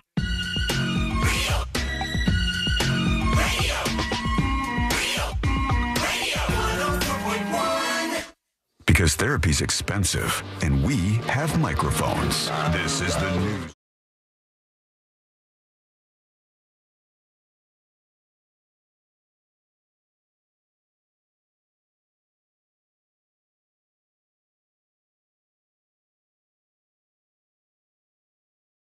Appreciate you. We got feedback rolling in. We'll get to some of that. Dispatches, emails, etc. I've got a bunch of really great emails actually in front of me that we have to do at some point in time. I say have to do, but that we will do at some point in time here on the show. Email us at any time. tips@thenewsjunkie.com. Moses DeWitt of the DeWitt Law Firm is with us. And good day. Now, it's time to jump in face first. Let's do jury duty. Court is now in session, so put your phone down and pay attention before we call the bailiff over to whip your ass. You're now on jury duty with the News Junkie. Jury duty brought to you by the one, the only Mo DeWitt of the DeWitt Law Firm. Injured on the go? Just call Mo. 800-CALL-MO, 800-CALL-MO, or go to justcallmo.com. Mo, one of the big stories of the week was continued on from last week, the Carmelo Anthony story. Now they lowered his bond so that he could post bond. And this 17-year-old that stabbed a track and field star to death, stabbed him right in the heart. And the whole thing seems to boil down to, I told him don't put his hands on me. He put his hands on me, and I stabbed him. And there's legitimately a small number, admittedly, but some number of people who are defending him on this front. He has this absolute clown show of a law team right now. And they did a press conference this week. I don't know how you would have handled this, Mo, but... Well, first I dress up like Ronald McDonald. they were just around the corner from doing with that. 10 clown noses in your bag? Briefcase? Of course. Austin Metcalf, the young man who was stabbed and killed in this incident that happened on the track and field area of the school. There was a tent that was for the opposing team, and Austin Metcalf was there. And Carmelo Anthony went to sit there, and Austin Metcalf said, "You're in the wrong area. This is not where you're to sit." And he said, "Put your hands on me and see what happens. Touch me and see what happens." And then I guess he went over there again to tell him, "You're in the wrong place." And then he stabbed Austin Metcalf in the heart, Carmelo Anthony did. So his legal team is up there, and of all people, the dead kid's dad shows up at their press conference. Ooh. And instead of doing the smart thing, which would be just continue on like you were, he started to berate Austin Metcalf's father for showing up at this event. And he went on a tirade about all sorts of things. And I think he even blamed... Yeah, the lawyer even blamed the school, I think. Let's see if we can get this out of this clip here. Here he is. I'm trying to find how many of y'all have asked the superintendent or one single board of trustee, why didn't you cancel or postpone? With weather in that magnitude, you couldn't have a track meet in rain or thunderstorm or cloud. So this is his attorney saying... You can't have a track meet in clouds. Why, everybody knows that. Why didn't the school shut down the track and field event, and therefore my client wouldn't have stabbed this kid in the heart to begin with? That's what we call foreseeability. Uh-huh. One thing happening does not lead to the foreseeability of a child being murdered. Right. The school does not know what's going to happen afterwards, and we shouldn't rely on the school. It would have been better if you just didn't stab the kid in the heart. Right. That would have been the better move. Mo, making statements like this, though, could this be used against him in court? Like that attorney? Typically, no. I mean, not something like that. And, typically... Only certain statements are admissible. Something that your attorney is saying like that usually would not be admissible. But, you do still have to pick a jury in this area. And I think anybody who watches that, it just seems like the guy's just rambling about nonsense at this point. Yeah. You're better off not holding a press conference or simply saying, we'll prove our client's case in court. The facts will come to light. We believe the facts support self-defense. You don't even have to say why. You're probably better off not saying why. But I mean, that's just pure nonsense. Honestly, if the attorney, if his attorney, Carmelo Anthony's attorney, had done what you just said, I think it would have been 5,000 times better for them, number one. But number two, I would have gone, okay, they're confident that this is going to be seen as self-defense. Maybe they've got some other reason why their client stabbed this person. They haven't offered anything else. No. And when you see something like that, I think the general public looks at it and goes, they really have nothing. They have no defense here, so they're blaming the weather at this point because that's all they have. Yeah, that's really desperate. They went on for a long time. Minister Dominique Alexander, who is the spokesperson for the family, was up there, and he was talking about being a black man in America. Not sure how that's related to this. Talking about Kyle Rittenhouse. He has no idea what the Kyle Rittenhouse case was about. He said that Kyle had something to say about it. He said Kyle Rittenhouse was shooting people in the back, which is not what happened. He said black people in America, while the current occupant sits at 1600 Pennsylvania Avenue, black people don't have to pull the race card. It's like, when you're that in the weeds here, it seems pretty clear that your case is a sloppy mess. And the representative for this family, that was just an absolute embarrassment, I thought, up there. But we'll see where that case goes as we roll on. I'm trying to find out what he said about the dad being there. Because they said they had to escort the dad out. Yeah, they did. He made the dad leave. They had him leave and got him out of there. Hang on. I could probably bring up the clip because the father just wanted to sit there. He just wanted to stand at the event. And they said, no, we're not going to do this. And they booted him out. And then I guess he attacked the dad. Hang on. As that was disrespectful and just shows you all the character. He was not invited. It's a press conference. He knows. He's talking about the guy whose son was murdered by your client, okay? Right. And you're like, it's disrespectful for him to show up here. That is inappropriate to be near this family. But he did it. And so I say to people, actions speak louder than words. Okay? What he has failed into is the political operatives that want to make this thing a political thing of hate, yet bigotry, and yet racism. We have conservative operatives that have been posting nonstop. So he's been talking about people on Twitter that have been saying dumb stuff. It's just a catastrophe, man. It's an embarrassment. And honestly, the more I see from this story, the more it looks like they've got absolutely no case and they're just flailing. But I'm not sure that's actually his attorney. No, that's a spokesperson for the family. He's like a minister or something. In that case, yes. And the attorney was there as well at this event that they were doing. And the attorneys, when questioned, have not offered anything else up. You know, that not even saying like the boilerplate stuff that you were mentioning. It's just, well, why hold the press conference? That's my point. Is stay silent, stay quiet, stay out of the media. Mm-hmm. It seems to me, outside observer, those people just wanted to see themselves on TV. Right. I mean, that's really the way it appears. Yeah, and that wins you no fans and does you no favors. Especially when you have nothing to say. Right. Let us know and to send us a dispatch with your thoughts. Go to thenewsjunkie.com. Okay. Real quick, a couple of emails I wanted to work in. One is from Eric. Eric says to tips@thenewsjunkie.com, just a thank you. We'll take a thank you, right? Why not? Absolutely. Okay. Eric says, hey, guys, I just experienced the roughest day of my life. Oh, boy. My wife was diagnosed with breast cancer and had a double mastectomy yesterday. As a guy, we're supposed to be tough and definitely want to be strong for our wives when things are bad. But, man, after they rolled her into surgery, I lost my S. I'm a mechanic and I fix stuff, and I couldn't fix this. Absolutely helpless. But after it was over, she's doing well. The surgery went great. The medical professionals were complete badasses, and she's going to be fine. But for those hours while she was under, I had the News Junkie on, and you helped me get through the longest hours I ever experienced. This show is so much more than jokes about news. What you do helps distract people when they need a distraction. You make us laugh and smile when stuff seems hopeless. Keep doing what you're doing, and thank you, says Eric. Well, thank you for the very nice email. Glad wife's doing well. Yes, absolutely. Better on the mend. And we're always happy to do this job and wake up and do this each day for people just like that and you. Mo, you got to get out of here. You got time? Or I got a few more minutes, but I'll be heading out here shortly. All right, Objection. We got overruled. We got another question for Moses DeWitt, so we'll work that in when we come back in just a bit here. And more of your reactions and responses are coming up as well. That is coming up next on the News Junkie. Your chance to win $1,000 in your hand is minutes away on Real Radio 104.1. Brought to you by Mills Air.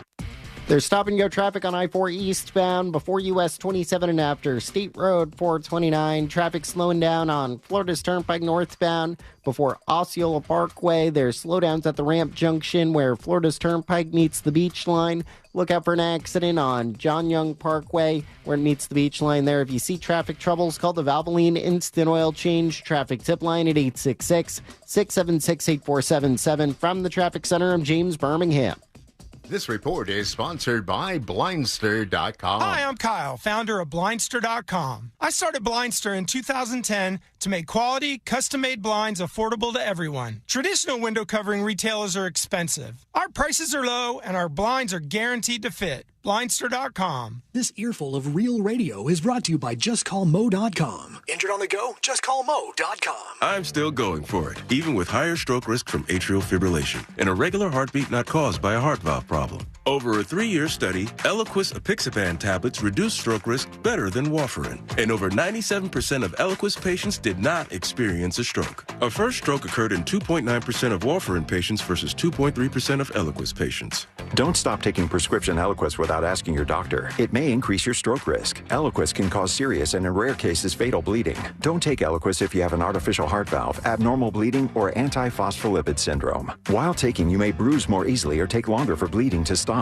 A spinal injection while on Eliquis increases risk of blood clots, which may cause paralysis, the inability to move. Get medical help right away for unexpected bleeding, unusual bruising, or tingling, numbness, or muscle weakness. Medications such as aspirin products, NSAIDs, SSRIs, SNRIs, and blood thinners may increase bleeding risk. Tell your doctor about all planned medical or dental procedures. Learn more at Eliquis.com or call 1-855-ELIQUIS. If you're thinking about going to nursing school but aren't sure how to get started, join us at Galen College of Nursing's upcoming open house. Here, you'll meet with friendly and helpful faculty, current students, and academic advisors who can help you get comfortable with admissions and enrollment. Plus, you'll tour our campus and learn all about Galen's personalized student support. RSVP now for our open house on Tuesday, April 22nd from 4 to 6 p.m. by visiting galencollege.edu/Orlando. Hastings Main Street presents the annual Cabbage, Potato, and Bacon Festival on April 26th and 27th in Hastings, Florida. Highlights include cooking demonstrations, culinary tasting events with renowned chefs, the Great Hastings Mowdown Lawnmower Races, Miss Potato Queen Beauty Pageant, live music, Kids Zone, and more. This is a family-friendly, fun weekend that's just a short drive from historic St. Augustine. Get all the information and details at hastingsfl.org. Proudly funded by the St. Johns County Tourist Development Council. Hey, it's that mortgage guy, Don. Good news, commercial and SBA loan rates are falling too. Get a quote to refinance your business loan today at thatmortgageguyDon.com. Why go to just another sports bar when you can go to Crush Yard? The food, amazing. The drinks, top shelf. Craft beers, a gajillion of them. And then the big surprise, pickleball, all indoor on pristine new courts. So that's it, right? Wrong, because we've also got ping pong, cornhole, and a full arcade for the kids. So, Kissimmee, when the temps rise, cool off with the best food, games, and fun at the hottest new spot in town. Visit CrushYard.com and follow us on social for details. See you down at the yard.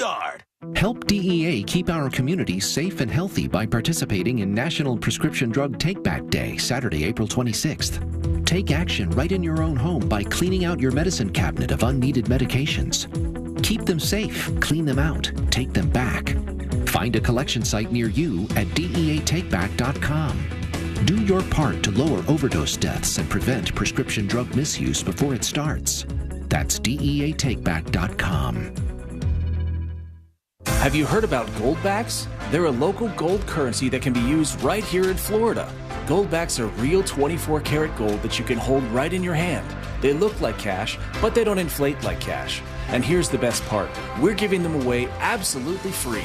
Residents can claim their free half goldback by visiting freegoldback.com and getting it shipped right to your home. It's real gold, it's really free, and it's yours. Claim one today at freegoldback.com before they're gone. Sunnyside Plumbing.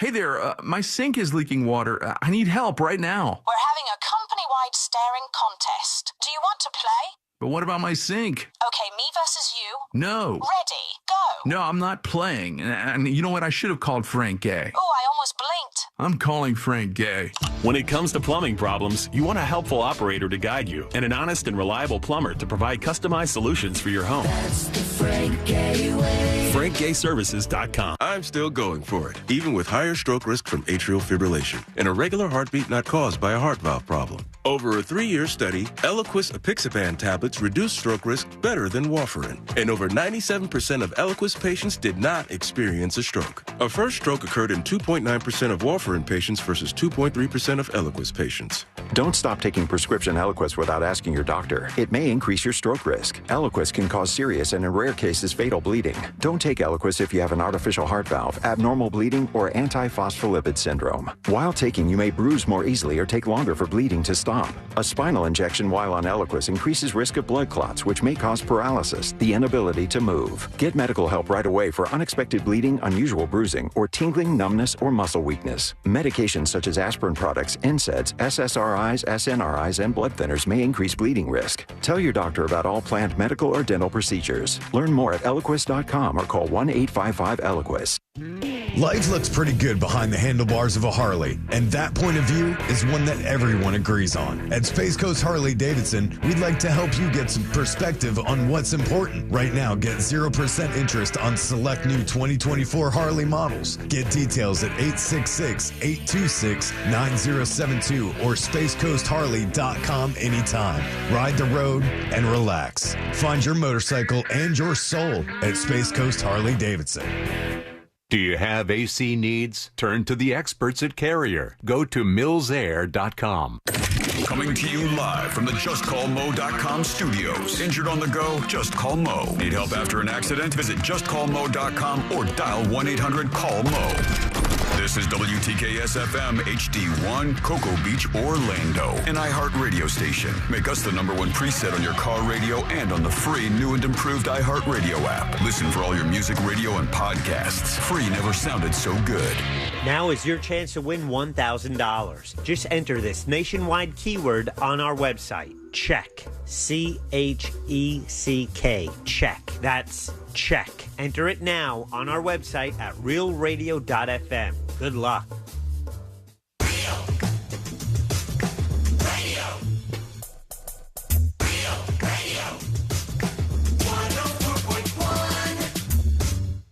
Now back to the most viral newsroom on planet Earth. This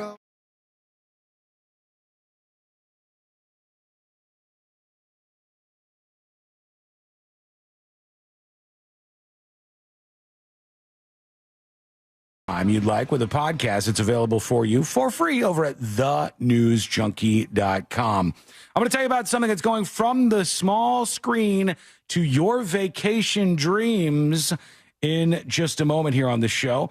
But a couple of things to knock out. Number one, big thanks to Matthew, who gifted 10 Secret Show subscriptions over on the website. Thank you, Matthew, for that. That's much appreciated. There's a new Uncensored Secret Show coming a bit later on today. So check that out if you're interested and curious at thenewsjunkie.com. Also, you know what? Let's get into the question that we have for Moses DeWitt, since he's hanging out with us and we got him for just a little bit here. What was the question we had that we were going to ask Moses this week? So we talked, I think it was yesterday, about this like viral post where somebody who had gone out to a pizzeria, gotten a couple beers. One of them was wrong, so they had to switch it for the correct one. And they found on their receipt was a $5 bitching fee. And they were like, "What? I guess, am I supposed to pay this? Can a restaurant just willy-nilly add fees to the receipt for stuff like this?" This is what it looks like here. This is it here, Mo. You can see on the screen. You keep finding like the squeaky clean version. Butching fee? No, I've seen it uncensored. Now this is a censored version where it said bitching fee $5 added to this person's receipt, and they said it was because of swapping out a drink or something. And I think we were kind of in agreement on the show, like, you can add fees and stuff, but they have to be stated beforehand, right? They would have to be stated. You have to properly disclose them. But also, with this fee, you have an arbitrary issue, because what constitutes bitching? Mm-hmm. So, arguably on that, right? Right. So it's not like you're ordering an item, or hey, parties of 6 or more are going to be automatically have gratuity put on, and you have to ask to have it removed or something like that. It's it's kind of an arbitrary fee here. So. You could argue it's essentially a junk fee and that it could possibly be illegal. But of course, with any fee, with anything you're going to charge somebody, it has to be properly disclosed to even begin with. So if they had a sign up that said, listen, we add a $5 fee for if there's any bitching, and then you get the bitching fee, they could just point at the sign and go, well, look, you saw the sign up here. We charge bitching fees.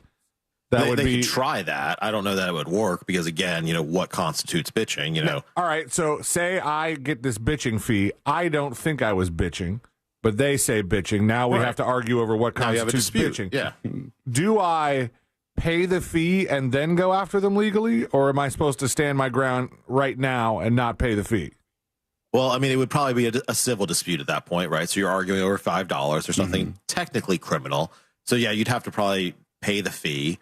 And then argue about it later, bring a lawsuit. And there's not only just for the money, but there are a number of other things that you could possibly bring the lawsuit for fraudulent, deceptive trade practices and things like that could really put the facility or the restaurant with a lot more liability than you would potentially have. Yeah, it seems like this is a bad idea for them, but I mean, just from a publicity standpoint, it's obviously a bad idea too. Not going to sell you a lot more pizza. This restaurant is yet to be identified, by the way, so they're at least getting away with that, and they might be secretly looking at each other and going, let's calm down with the bitching fee, at least for now. But what if they're being a bitch? That's what you have to determine. That's the whole end game here, but we do need to talk about something. Go ahead. I do have one more question from a listener. Oh, you have another one? Okay, go for it. This one's from the texting service. They asked, if Mo had time for a quick question. It says, my husband and I built a house as owner-builder. And he's out of time. We did not have builder's insurance because there was no lender involved. One of our contractors hired a company to pour the slab. The guy was new and got too close to the power line and got electrocuted and died. Whoa!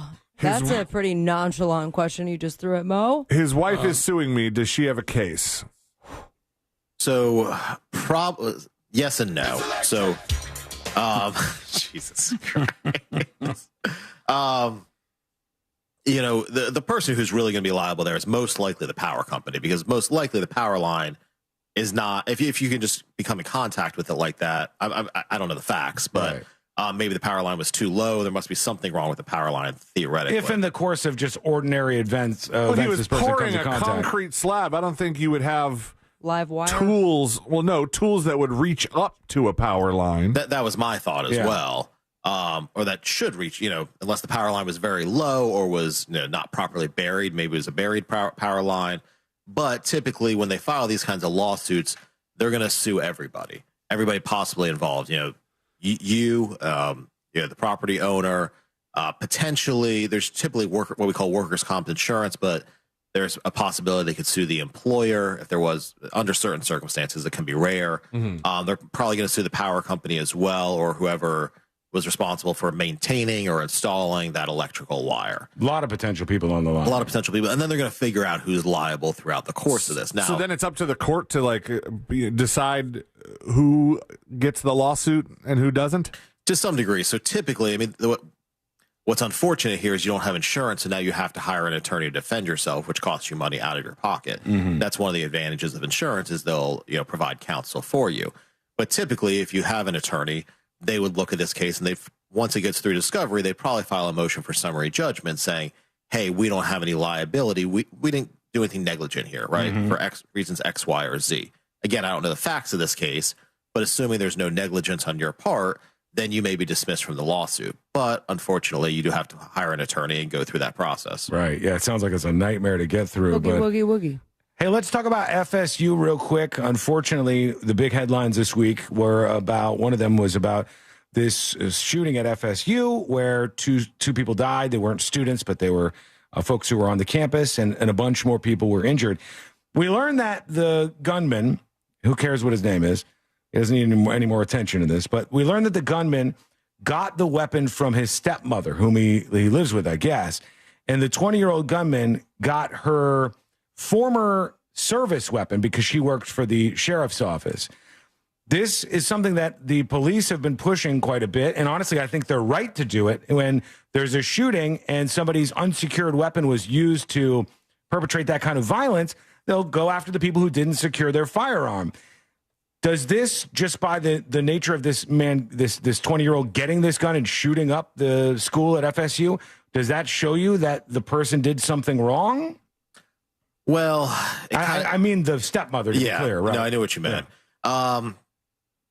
Typically, we've seen cases with children before. And obviously, if you don't properly secure a weapon around a child, I mean a minor child, because he was a child, but I think he was like 22 or something like that. Mm-hmm. You can certainly face liability there. And if you commit any sort of crime with somebody else's weapon, if somebody supplies you the weapon, the person who supplied you the weapon knowingly can face criminal charges as well. Mm-hmm. Here, even though the weapon may have been not locked in a safe, if it was put away properly, this individual, I think, had some weapons training. And as far as we know at this point in time, maybe didn't tell the mother or stepmother, hey, I'm going to go do this, or maybe there wasn't any prior threats or mental health issues or things like that. Those are the circumstances that we're going to be looking at, because there was that recent there was that school shooting where the mother was convicted, I believe. That's what I'm saying. There has been a push to get people for this. But will in they that get case, a cop? I don't. Right. That case was different circumstances where there was a long history with that child. Mm-hmm. And so I think in a case like this, it really depends on the circumstances, the history. Are there known issues? Have there been known threats, mental health issues, things along those lines, where the parent or step parent in this case could face some potential liability? But until we know that, I think it's really difficult to make any sort of assessment. Gotcha. All right, last question for Moses here. Mike emails, and he's talking about the Carmelo Anthony stabbing at the track meet event where he said, don't put your hands on me. And this kid, Austin, this teenager, puts his hands on him, and then he stabs him in the heart and kills him, tosses the knife and hauls ass, and then says, self-defense. Mike emails to tips@thenewsjunkie.com. If somebody, not a friend or relative, put hands on you, is that considered assault? Are you allowed to defend yourself? If the kid had punched the other kid instead of stabbing him, I think he means, or pushed him and he fell and hit his head and died, would it be a different case? All my questions on this track meet stabbing case is because I have teenage boys and I always tell them never to be a bully, but always defend yourself. Before I toss it over to Moses, this is the same guy who emailed before. Like the problem with the track and field stabbing case is we have somebody who clearly just went from 0 to 100, right? Like that's the problem for me. He said, so I told you not to put your hands on me, and you stabbed the person as a response. You've done that already, but you can't. There's a phrase that I hear over and over again, Moses, and it's like meeting force with force, right? Mm-hmm. I hear people say this. When you say that somebody puts their hands on you, or even if somebody pushes you or whatever, you cannot just go to, hey, I'm going to now stab you as a response to this, right? Correct. I mean, that's the issue here. So first of all, if you put your hands on somebody else, that's a battery. An unwanted touching is a battery. But in this case, the problem, like you said, was they didn't use reasonable force given the circumstances. So he used deadly force. Mm-hmm. And the only time you're allowed to use deadly force is if you believe that your life is in danger or you're in danger of great bodily harm. So that's the problem, is it was not reasonable force for the situation. He didn't act reasonably given the situation, given what we know at this point in time. So yes, you could, if somebody punches you, you can defend yourself. Now the question, if you punch back and that person falls and hits their head on a rock, that can be a messy situation. Mm-hmm. That can be involuntary manslaughter. There was a case in Winter Park not that long ago where some kids, they were minors at the time. I think they were 16. I remember that. Got in a fight. Kid threw one punch, hit the kid in the temple, and the kid died. Right. And he faced an involuntary manslaughter charge. So again, I don't believe that there was a self-defense argument made there. I don't remember the facts specifically. But, depending on the circumstances, things can get quite complex. But in general, if you're asking for sort of general advice, as far as bullying and things like that, you have to act reasonably given the situation. You have to act reasonably to defend yourself. Just because someone puts a hand on you doesn't mean that you can, kick the crap out of them to the point of, death. Yeah. Or brain damage or whatever it may be. You have to act reasonably given the circumstances. Where he may have had the right to do something to defend himself. Right. Sure. You can't just go he all could the swat way. the hand away. Right. He could push the kid away. Exactly. That would probably be reasonable. All right. Thank you, Moses DeWitt of the DeWitt Law Firm. Thank you guys. Best of the best. Mo, we love them. And if you're in an accident, I encourage you to remember this. 800-CALL-MO. 800-CALL-MO. Or go to the website, justcallmo.com. When we return, we'll get to this thing that I teased there for a second. A television show is now offering some vacations, and it's kind of an interesting twist here. Would we do this? Would we go for this? That's the question, and we'll answer it. It's coming up next on the News Junkie. Real Radio is on Threads at Real Radio 1041. Sponsored by the law offices of Anajar and Levine Accident Attorneys. Have you been in an accident? Call the law offices of Anajar and Levine at 1-800-747-FREE. That's 1-800-747-3733. From the Clausman Law Traffic Center, car crash, call Clausman Law. ClausmanLaw.com. Traffic starting to pile up on I-4 westbound through that World Drive area. There's stop-and-go traffic on I-4 before US 27 and after State Road 429. Traffic slowing down on Florida's Turnpike southbound before Osceola Parkway. There's an accident on John Young Parkway northbound at the beach line there. If you see traffic troubles, call the Valvoline Instant Oil Change traffic tip line at 866-676-8477. From the Traffic Center, I'm James Birmingham. This report is sponsored by Red Pilled America. What's an American? It sounds like an easy question to answer, but it's not so simple. This week on Red Pilled America, we take a deep dive into this question, and what we found will shock you. Listen to Red Pilled America on the iHeartRadio app. That's Red Pilled America, a storytelling This show. earful of Rail Radio is sponsored by RC Hill Mitsubishi, Highway 1792 in DeLand. Why go to just another sports bar when you can go to Crush Yard? The food, amazing. The drinks, top shelf. Craft beers, a gajillion of them. And then the big surprise, pickleball, all indoor on pristine new courts. So that's it, right? Wrong, because we've also got ping pong, cornhole, and a full arcade for the kids. So, Kissimmee, when the temps rise, cool off with the best food, games, and fun at the hottest new spot in town. Visit crushyard.com and follow us on social for details. See you down at the yard. So, you finally have some time to yourself. Even if it is just the car ride home, it's you time. And look at you. Do not disturb set before you even got in the car? Impressive. You've earned this moment to just chill and drive. This break is brought to you by Target Zero and the Florida Department of Transportation.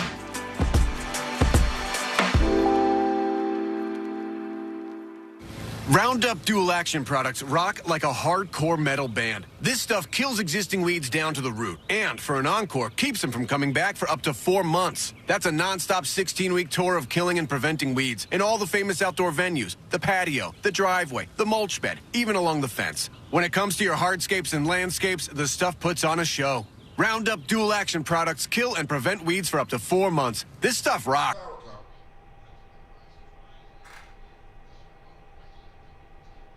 Hello, Skull Mike. The guests have left me alone, so I can return to hang out with you for the final 2 segments of the week. And we will crown our chatter of the day. One of you will be the standout chatter for this entire day. Not the week necessarily, but for the day. Some of you have been great.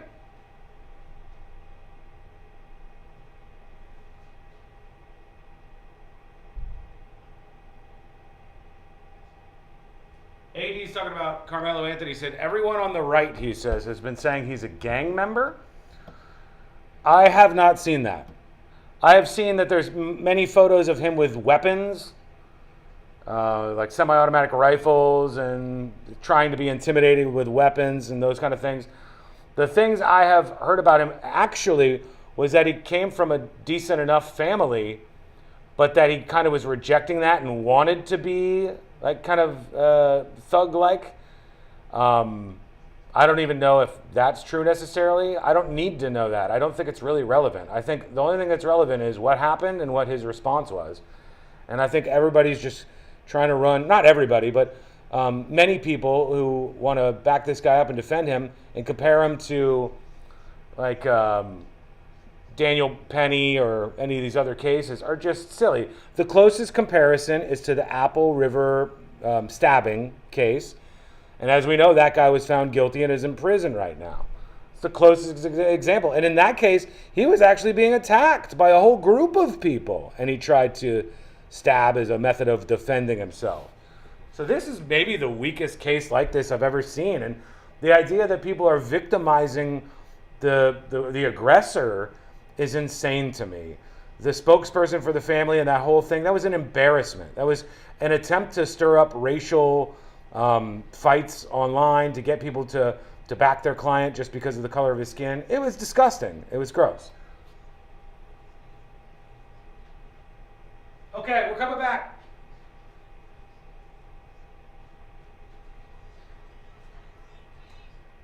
State's incredible 10-year run. Open your free iHeartRadio app, search Dub Dynasty, and listen now. If you want your windows there in weeks, pick up the phone and just text Reese. Now is your chance to win $1,000. Just enter this nationwide keyword on our website. Check. C-H-E-C-K. Check. That's check. Enter it now on our website at realradio.fm. Good luck.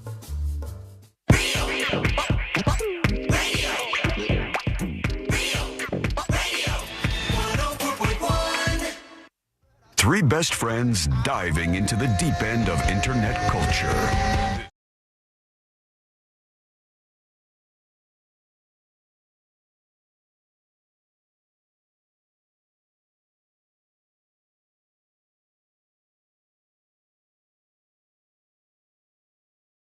Most viral stories of the day. There's the tagline. The website's available always and forever at The News Junkie with an IE on the end, thenewsjunkie.com.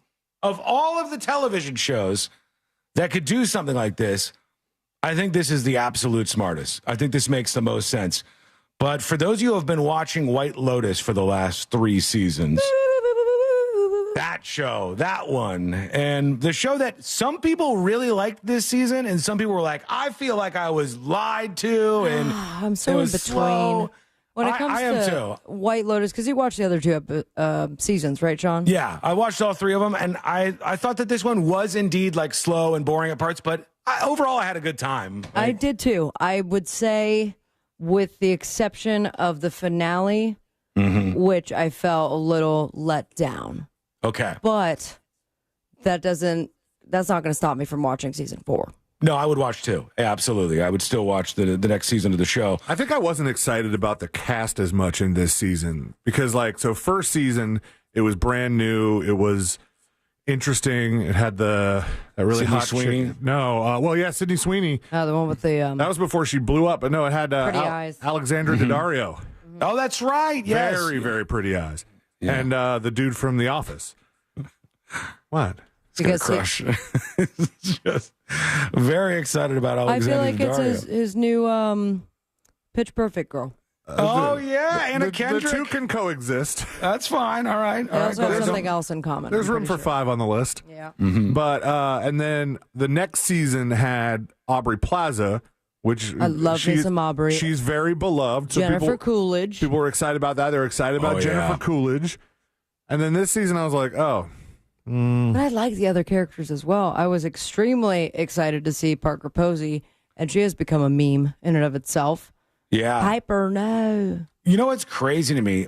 This show, of all the people that are discussed when you talk about White Lotus, and I'll talk about their travel thing that they're doing in a second here, but of all the people that are discussed, it revived the career of the guy from Napoleon Dynamite that was going to throw the football. Uncle Rico. I mean, it did, but also it's the meme after every season. It's like, did you know this was Uncle Rico? Oh, yeah, right. Yeah. You know what's crazy, though? The guy who was Uncle Rico in Napoleon Dynamite is in this season as well. And all 3. He's now very, very rich. Yeah, he was maybe the only person that was in all 3, I guess. But But in the first 5 episodes, he barely has any lines. Oh, yeah. You don't even know if he's actually there or not. And then you're like, oh, this guy is coming back. When they show him, he just kind of sits there or nods, or they show him at the table. Or coughs up a lung. Or he coughs. Yeah, there's just not a lot that you get for him until it gets further on in the show. But here's why that's in the news today. Fans of the White Lotus show could soon be able to enjoy some vacations that will make an experience just like the television show. With less death, I would hope, though. You never know. Watch the fruits. Producers have applied to the trademark for White Lotus, and they want to cover bars, hotel, and travel packages, they said. The U.S. television network HBO has filed documents with the UK's Intellectual Property Office. The application specifies travel tours operating and organizing, personal travel tour guide services, and various other services. The studio also wants to market booze, clothes, homeware, towels, luggage, and other merch in the White Lotus. All right. This seems a little, you went mainstream, bro. Even They're though they hawking are. it. Mhm. But I would not be surprised if they were inspired by the insane, very quick selling of the Hawaiian shirt that the little brother was wearing. Yeah, that one and exploded. it sold out in an hour. And they're like, why weren't we doing this the whole time? Yeah, maybe they thought, hey, this person who's selling this product that we featured on our show is getting rich. The money is getting out of our orbit here. We got to get that back right now. But now they're going to start doing White Lotus vacations. And the strange thing is, I don't know if White Lotus is looked at like that. Like somebody said, I'm going to go to stay at the White Lotus. I'm thinking murder, death, destruction. No, I'm thinking really posh resort, like the place we stayed at in Costa Rica. That's good for them. We kept saying this place is totally White Lotus. That's big business. And he was kind of cool with this past season. The older woman who's one of the owners, she actually is a pop star from Thailand, back in the 80s. Oh, really? The lady who's in the show really was famous like that? And they from what I understand, the song that she sang, I think one of the first couple episodes was her hit song from back in the day. Really? Still got it. Fun fact for you. That's Sorry, smart. Today I learned out. I love when they work reality into fiction. So they did with Creed, kind of. I'm sorry? With Creed. When was Creed? From The Office. Oh, yeah. I was like, I don't remember Creed being in a White Lotus. Thought he was talking about the band. Real quick, a couple emails. Speaking of television shows, this person says, Sean definitely made a mistake. I saw that and I said, oh boy, what I do? Retraction button ready? Yeah, I guess so. They said, I made a mistake. It says, good day, everybody. Sean, why would you look up spoilers for a fantastic show / video game? Oh, The Last of Us. You don't like the direction it took? Neil Druckmann is a genius, and the whole point of The Last of Us is trying to make you feel something. However you feel is based on perspective, so he definitely did his job. Rookie move, Sean. Very disappointed in you. Maybe you just need to wait until the season is over and binge watch it so you don't have any spoilers. And Sabrina, as somebody who's played both games and never skipped a cutscene, I'm glad you were just as disappointed in Sean as I was. You are my favorite member of the show. Still love the show, Sean, says Casey. How dare you? There was somebody on a post that was talking about how I don't think they should have revealed this character so soon in the thing. And, I saw the same exact post. Comments was yeah, I'm sure the showrunners don't know what they're doing. I mean, they absolutely do. But I can already see the controversy. With the Abby character that was just introduced, they're this is not the way it was in the game. And it's also hilarious because there was incredible controversy when they introduced her in the game, because they're like, how dare they have this giant muscular female character who's straight? I don't but I think and I'm going to go with the ride that I believe is being presented to us, that they don't want it to be exactly like the game. No. They started a complete new storyline and something the gamers never saw in this first episode. I think this next episode, I'm scared. Yeah. I am still disappointed, Sean, that you ruined it for yourself, but I think there's a lot of stuff that all of us will be experiencing for the first time. To be clear, I didn't ruin it on purpose. I was just kind of spelunking. Don't spelunk anymore. I was searching around. I was trying to find something, and then I accidentally spoiled the second season, which maybe is one of the reasons why I'm not excited about it, really. Was it just a line, or you saw the scene from the game? No, I started to read what the second video game was about for The Last of Us. So just article-based. It was a Wikipedia for the video game. Okay. And then when I read that, I was like, oh, I feel like I know what's going to happen now. And then I was mad at myself, too, for a little while. So it'll still be a treat for you. Awful, horrible treat. Here's tips at thenewsjunkie.com. Andy emails about the sex dad. If you what a if you're change put of off pace. by that. Andy's talking about no, sex dad. Sex dad. Andy's talking about somebody in a story earlier on in the show where this dad is now charged with, for his son's 15th birthday, getting his son a threesome and even participating in the sexcapades that were happening at one point. Andy says, when I turned 15, my dad got me a Playboy and some hand lotion. What's up with dads and sons, huh? He said, you'll figure it out. Man, I don't know. That's not how it was in my I've been household. using toothpaste this whole time. I had figured it out by 15. I think 15 is a little late for that. To be learning that? Yeah. I honestly, my dad never had any of these moments with me. Would never do anything like this. Dad and mom, that was just, we're different. We just my dad don't talk about that stuff. My dad decided, like, when I was, and I've told this story a long time ago on the show, when I was in his Jeep one time, and I think I was 17, and he's all nervous, and he goes, I don't know how much you know about this stuff, but you got to know about sex, and you got to know to be careful. And I go, Dad, I already know. And then he's like, okay, By the way, you're going to be a grandpa. It was not long after. It was probably within 6 months of the sex talk that I was like, hey. Well, it turns out you didn't know all of it, like the protection part. But there's gonna be a sweet kid. boy was born, and now you are a grandpapa. No, I am not a You're grandpa. a grandpapa. Oh, because he got a dog. Yeah, Dylan did get a little dog. He showed me. He took a picture of his new dog. What kind of dog did he get? Some kind of mixed thing. A little Chihuahua-sized thing that he's got here, and he's excited about it. So Biha emails, and she's talking about the Roblox parents. Now, if you missed this was a story about this 10-year-old girl that got kidnapped by some creepy guy who was voice chatting with her on Roblox. And I said, as a parent in 2025, you got to get your kids off of any video games where they could be talking, they could be like conversating, talking with any other human being that you don't know, because it seems like that's an actual risk. Biha says, hey, people, I have two very bright and somehow well-behaved and well-adjusted children, and they both play Roblox. However, I also have their accounts logged in on my own phone, and I frequently go through and delete friend requests they get unless it's somebody else's kiddo that we know in real life.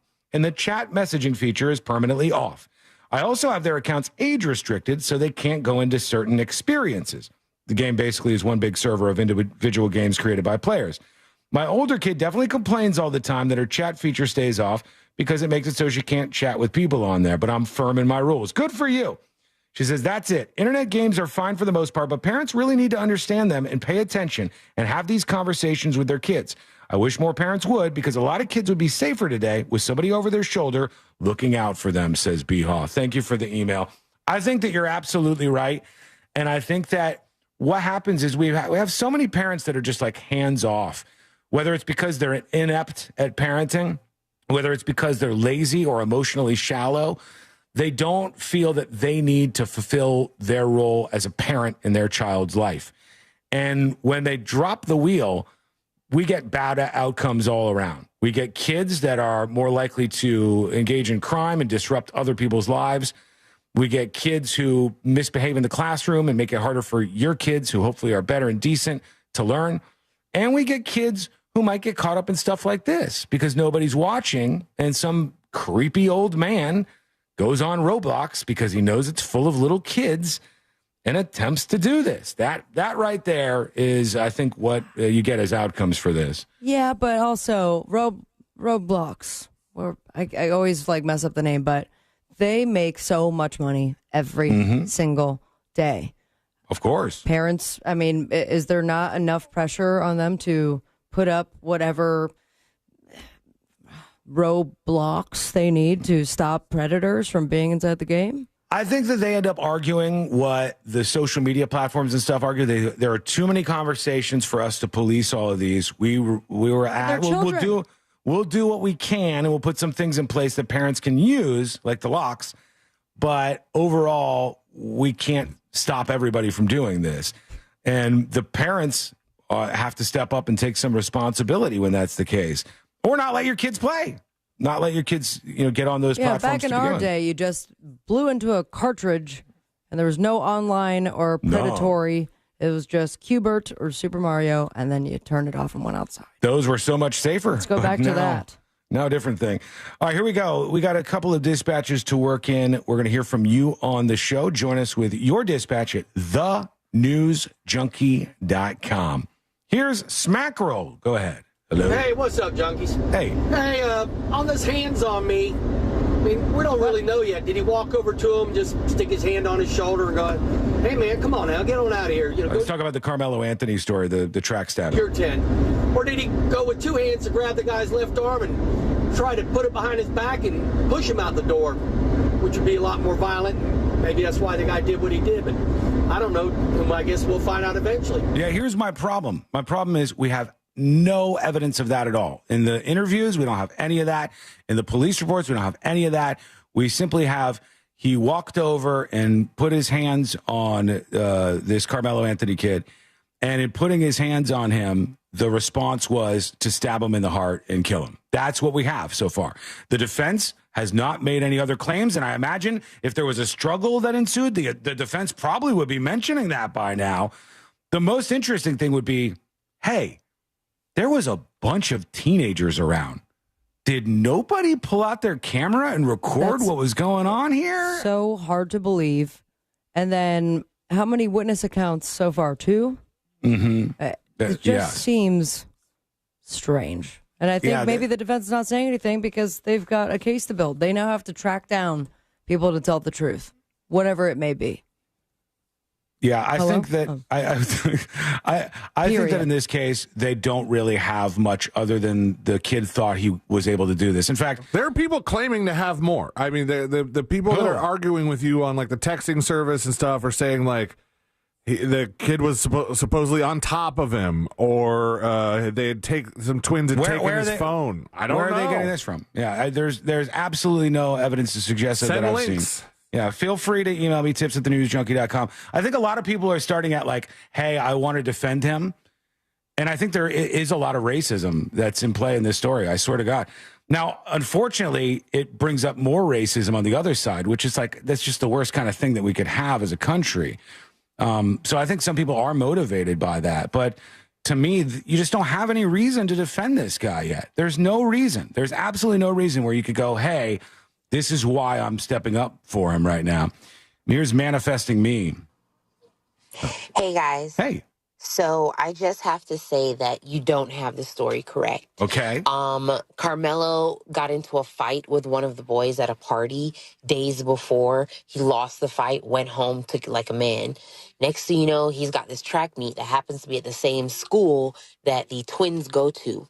He's sitting on the bleachers with some friends or whatever, and it starts to rain. So because it starts to rain, one of the coaches said, hey, just go sit under the tent. And the tent happened to be with the twins' school. So just go sit under the tent. So where are you getting absolutely any of this from? This is not in the police documents. This is not in the any of the stories that have been out there on mainstream publications about this. When I search for Carmelo Anthony fight days before, I get absolutely nothing on this.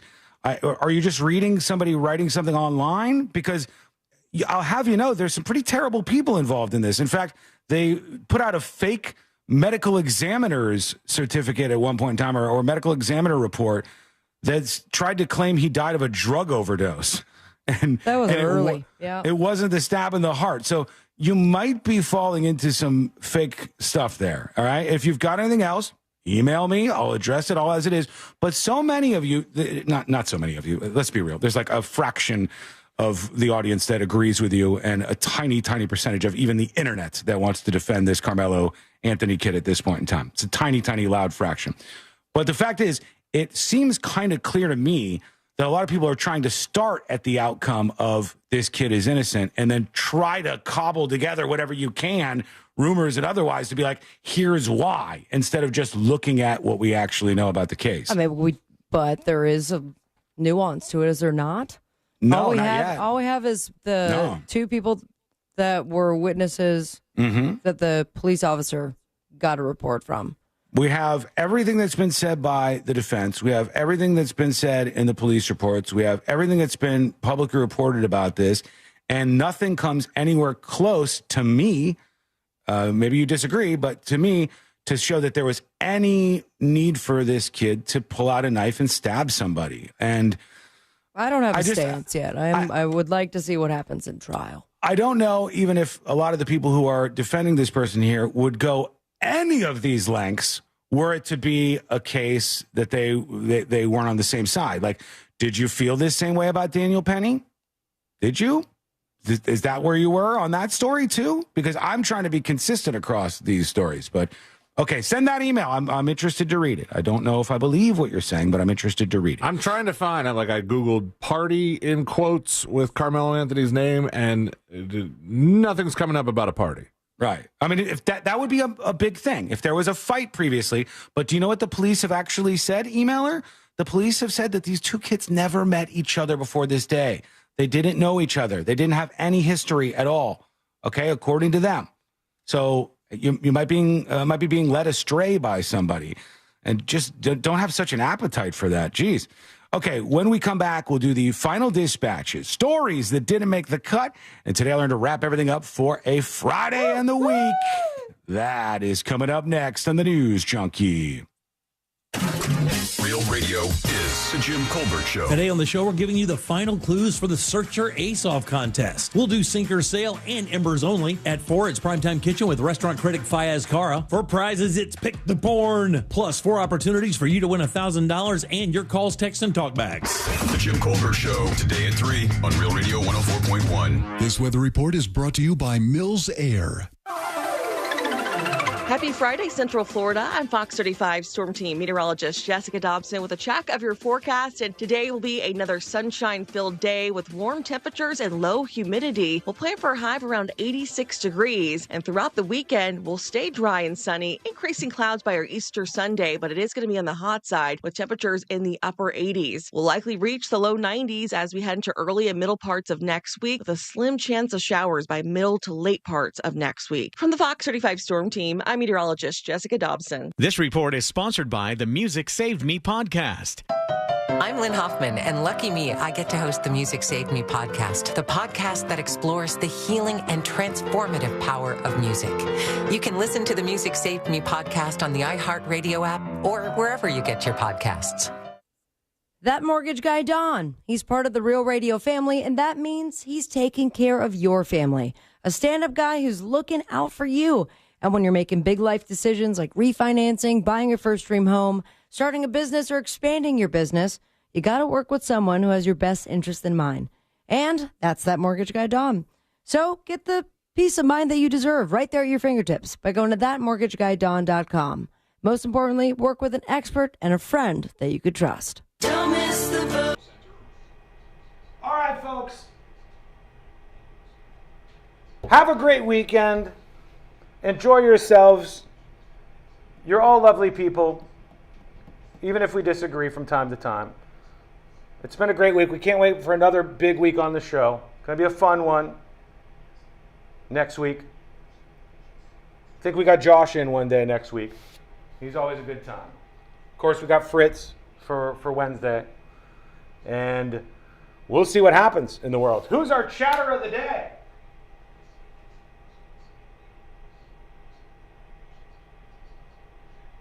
Yucker says there's one more gift for you in the dispatches. I'll try to do that in the final dispatches, Yuckers. Thank you for being a great contributor. Everybody look at what Yuckers does and try to improve yourself. Try to be that good.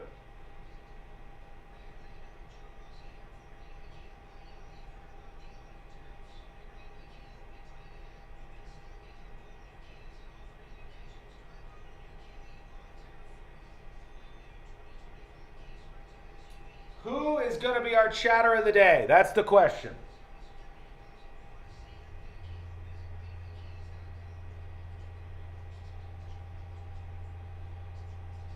Sun State John? Congratulations, Sun State John. You're the chatter of the day.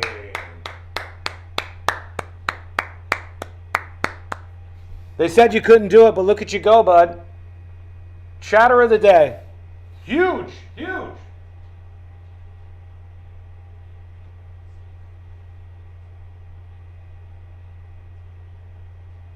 Well, thank you, folks. It's been a delight. If you missed any of the shows throughout the week, go ahead and go back on the YouTube stream videos, which you can always find on thenewsjunkie.com. If you want to support secret shows, I'd love for you to do that. Go and subscribe over on thenewsjunkie.com. There's a new secret show. Like if you want some more content, there's a new secret show coming up before 5 p.m. today. It'll be posted on the website.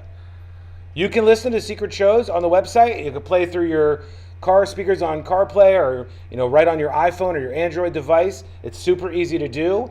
You'll find that it's a good experience, and you could beam it to your television if you'd like to with a video player, if you subscribe to the video side of things. You can gift for others. Go to thenewsjunkie.com/gift. That's an awesome way to spread the word. Thank you so much, by the way. Like, legitimately, thank you.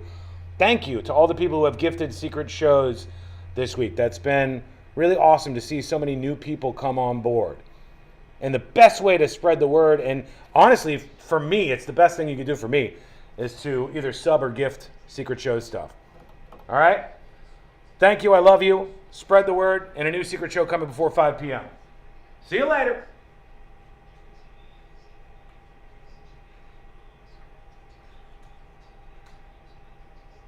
Today Show weekdays at 7 a.m. on NBC. Guarantee Media is giving away 4 days in Jamaica, Bahamas, or Punta Cana with hotel and airfare included for just $99. If you are one of the 50 listeners who can name a country without a letter A in its name, you'll be off for a 4-day vacation in the Caribbean with hotel and airfare included for only $99. Text your answer to 96551. That's 96551. This promotion is paid for by Guarantee Media to solicit vacation ownership sales, and it's not affiliated with iHeartMedia. Terms and conditions apply. Sometimes I struggle to get to sleep. My body stopped for the day, but my mind is still running. So I take ZQuil. ZQuil, the world's #1 sleep aid brand, has a range of non-habit-forming products to fit you and your family's needs. Invest in a great night's sleep for the best you tomorrow. I'm awake and ready to take on anything. Better days start with ZQuil nights. Explore our products at ZQuil.com. Use as directed. Keep out of reach of children. All about the presets. That is the best new feature. It's like a car radio right on the app. There's a list of what's trending. There's all the podcasts. I love it. Get in on what everyone's talking about and get the new and improved free iHeartRadio app today. iHeartRadio. The new My Lowe's Pro Rewards program makes it easier than ever for members to save and get more. Join for free today. Lowe's, they help, you save. Program subject to terms and conditions. Details at lowes.com/terms subject to change. This earful of Real Radio is sponsored by Wassey's Meat Market, the best place to buy a big green egg.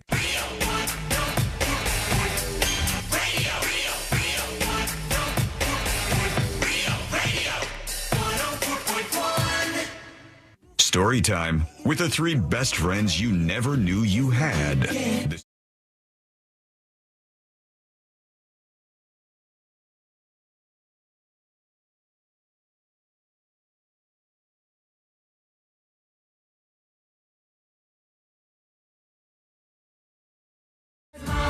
And today I learned to wrap everything up for a Friday. Thank you for hanging out with us. And if you want to go deeper, go see what's on the website, thenewsjunkie.com. So deep. Here we go. On the way out, a couple of things. One, make sure you keep listening, all right? And when you hear these keywords on the station, act, do something about it, because we've already had winners. We had people who have won money just for listening to the station and then doing what they say when they give you one of these top of the hour keywords. We had Danny win $1,000 today. Hell Oh, yeah, Congrats, Danny. Look at that, buddy. Yeah. You know what that means? We're getting $80. Yeah. Because at that's least. usually the thing, is that they just send us $80. Send that our way if you don't mind, friend. But yeah, just from listening to the show, hanging out with us, being on the station, you hear those keywords. When you hear them, do something about it. There's something that happens, and I don't know what you would call this, like in a psychological sense, but there's a phenomenon that occurs where a lot of times you go, yeah, there's a contest, and I'd like to win that thing, but what chances do I have? I'm never going to win it. And a lot of people do that. And then you don't realize you got a real good opportunity to take part and win and actually win. So keep your ears open for those keywords as the day goes on. Final dispatches. We could do one of these. These are the final dispatches, but Sean will probably only play one. You know, I am only going to play one. All Day Yucker said, I have a gift for you in the final dispatches. Oh, and then I see this. I love All Day Yucker stuff. I see this nonsense. It's me All as the day. Hamburglar. I mean, it's just mind-blowing. I liked Pugsley better, but this one is funny. It's quite a thing. This is insane. What are you saying? I don't know. It looks I like got I'm these dancing. hamburgers. I wasn't really singing in the actual video that he used, but you could Were see you that for dancing yourself. around like that? I don't think so. I think he maybe do all of that with AI. He maybe do that for sure. He made me do that. Why are you always making fun of me at every opportunity that you get? We're just trying to go into the weekend here, and you can't I think it's on more the of way a mental out. thing on my part. Yeah, I just I can't don't help know. myself. My God. All right. You can see that dispatch. Love you. Go to thenewsjunkie.com. What do you got going on this weekend? You got anything fun happening? I will be working the Orlando Pride game. It's No, that's fun. bring your pup to the stadium, and yeah. I will be hosting karaoke. That's cool. at Are you Burton's. bringing Carl with you? I want to, but I don't know if he will last as long as I need to actually be there. That would be fun, though, if you had Carl out there and on the Jumbotron and stuff, and everybody else had their dogs out there. And then what do I do with them? You just hang out with Bring him to karaoke. Yeah, bring him to karaoke I do have afterwards. like one of those like baby holders. Uh-huh. But he would just be strapped to my chest. But That we'll is see. a- Maybe he'll make an appearance. You never know. That's a real big buy-in, but No, there I you haven't. go. I already bought it. I just haven't used it yet. C-Lane, what about you this weekend? Anything big on deck? Just Easter. Got the family coming Oh, over yeah. for Easter. Oh, my God, I He is forgot. risen. Yeah, Easter this weekend. Everybody be safe. Enjoy yourself. Have fun. You deserve It's it. 420, so maybe get some more than Oh, weed yeah. sodas. He is high. We're going to get out of here. Let's do Today I Learned. The following information may make you feel smarter, but will not actually increase your IQ. So don't get cocky. Now it's time for what we call Today I Learned. It is Today I Learned for a Friday, April 18th, 2025. Fast forward to the end. Today I learned this band. The Killers is correct. Mr. Brightside. This set a new chart record in the UK. 5 whole years in the top 100. 5 whole. God, I can't even get the last Today I Learned out. I like 5 holes. 260 weeks or 5 whole years in the UK's top 100. Thank you, folks. We love you. We appreciate you. Guess what? You want to get the podcast? Go to thenewsjunkie.com. We'll be back on Monday. Same time, same place. Missed any of the show? Get the podcast at thenewsjunkie.com. We'll see you.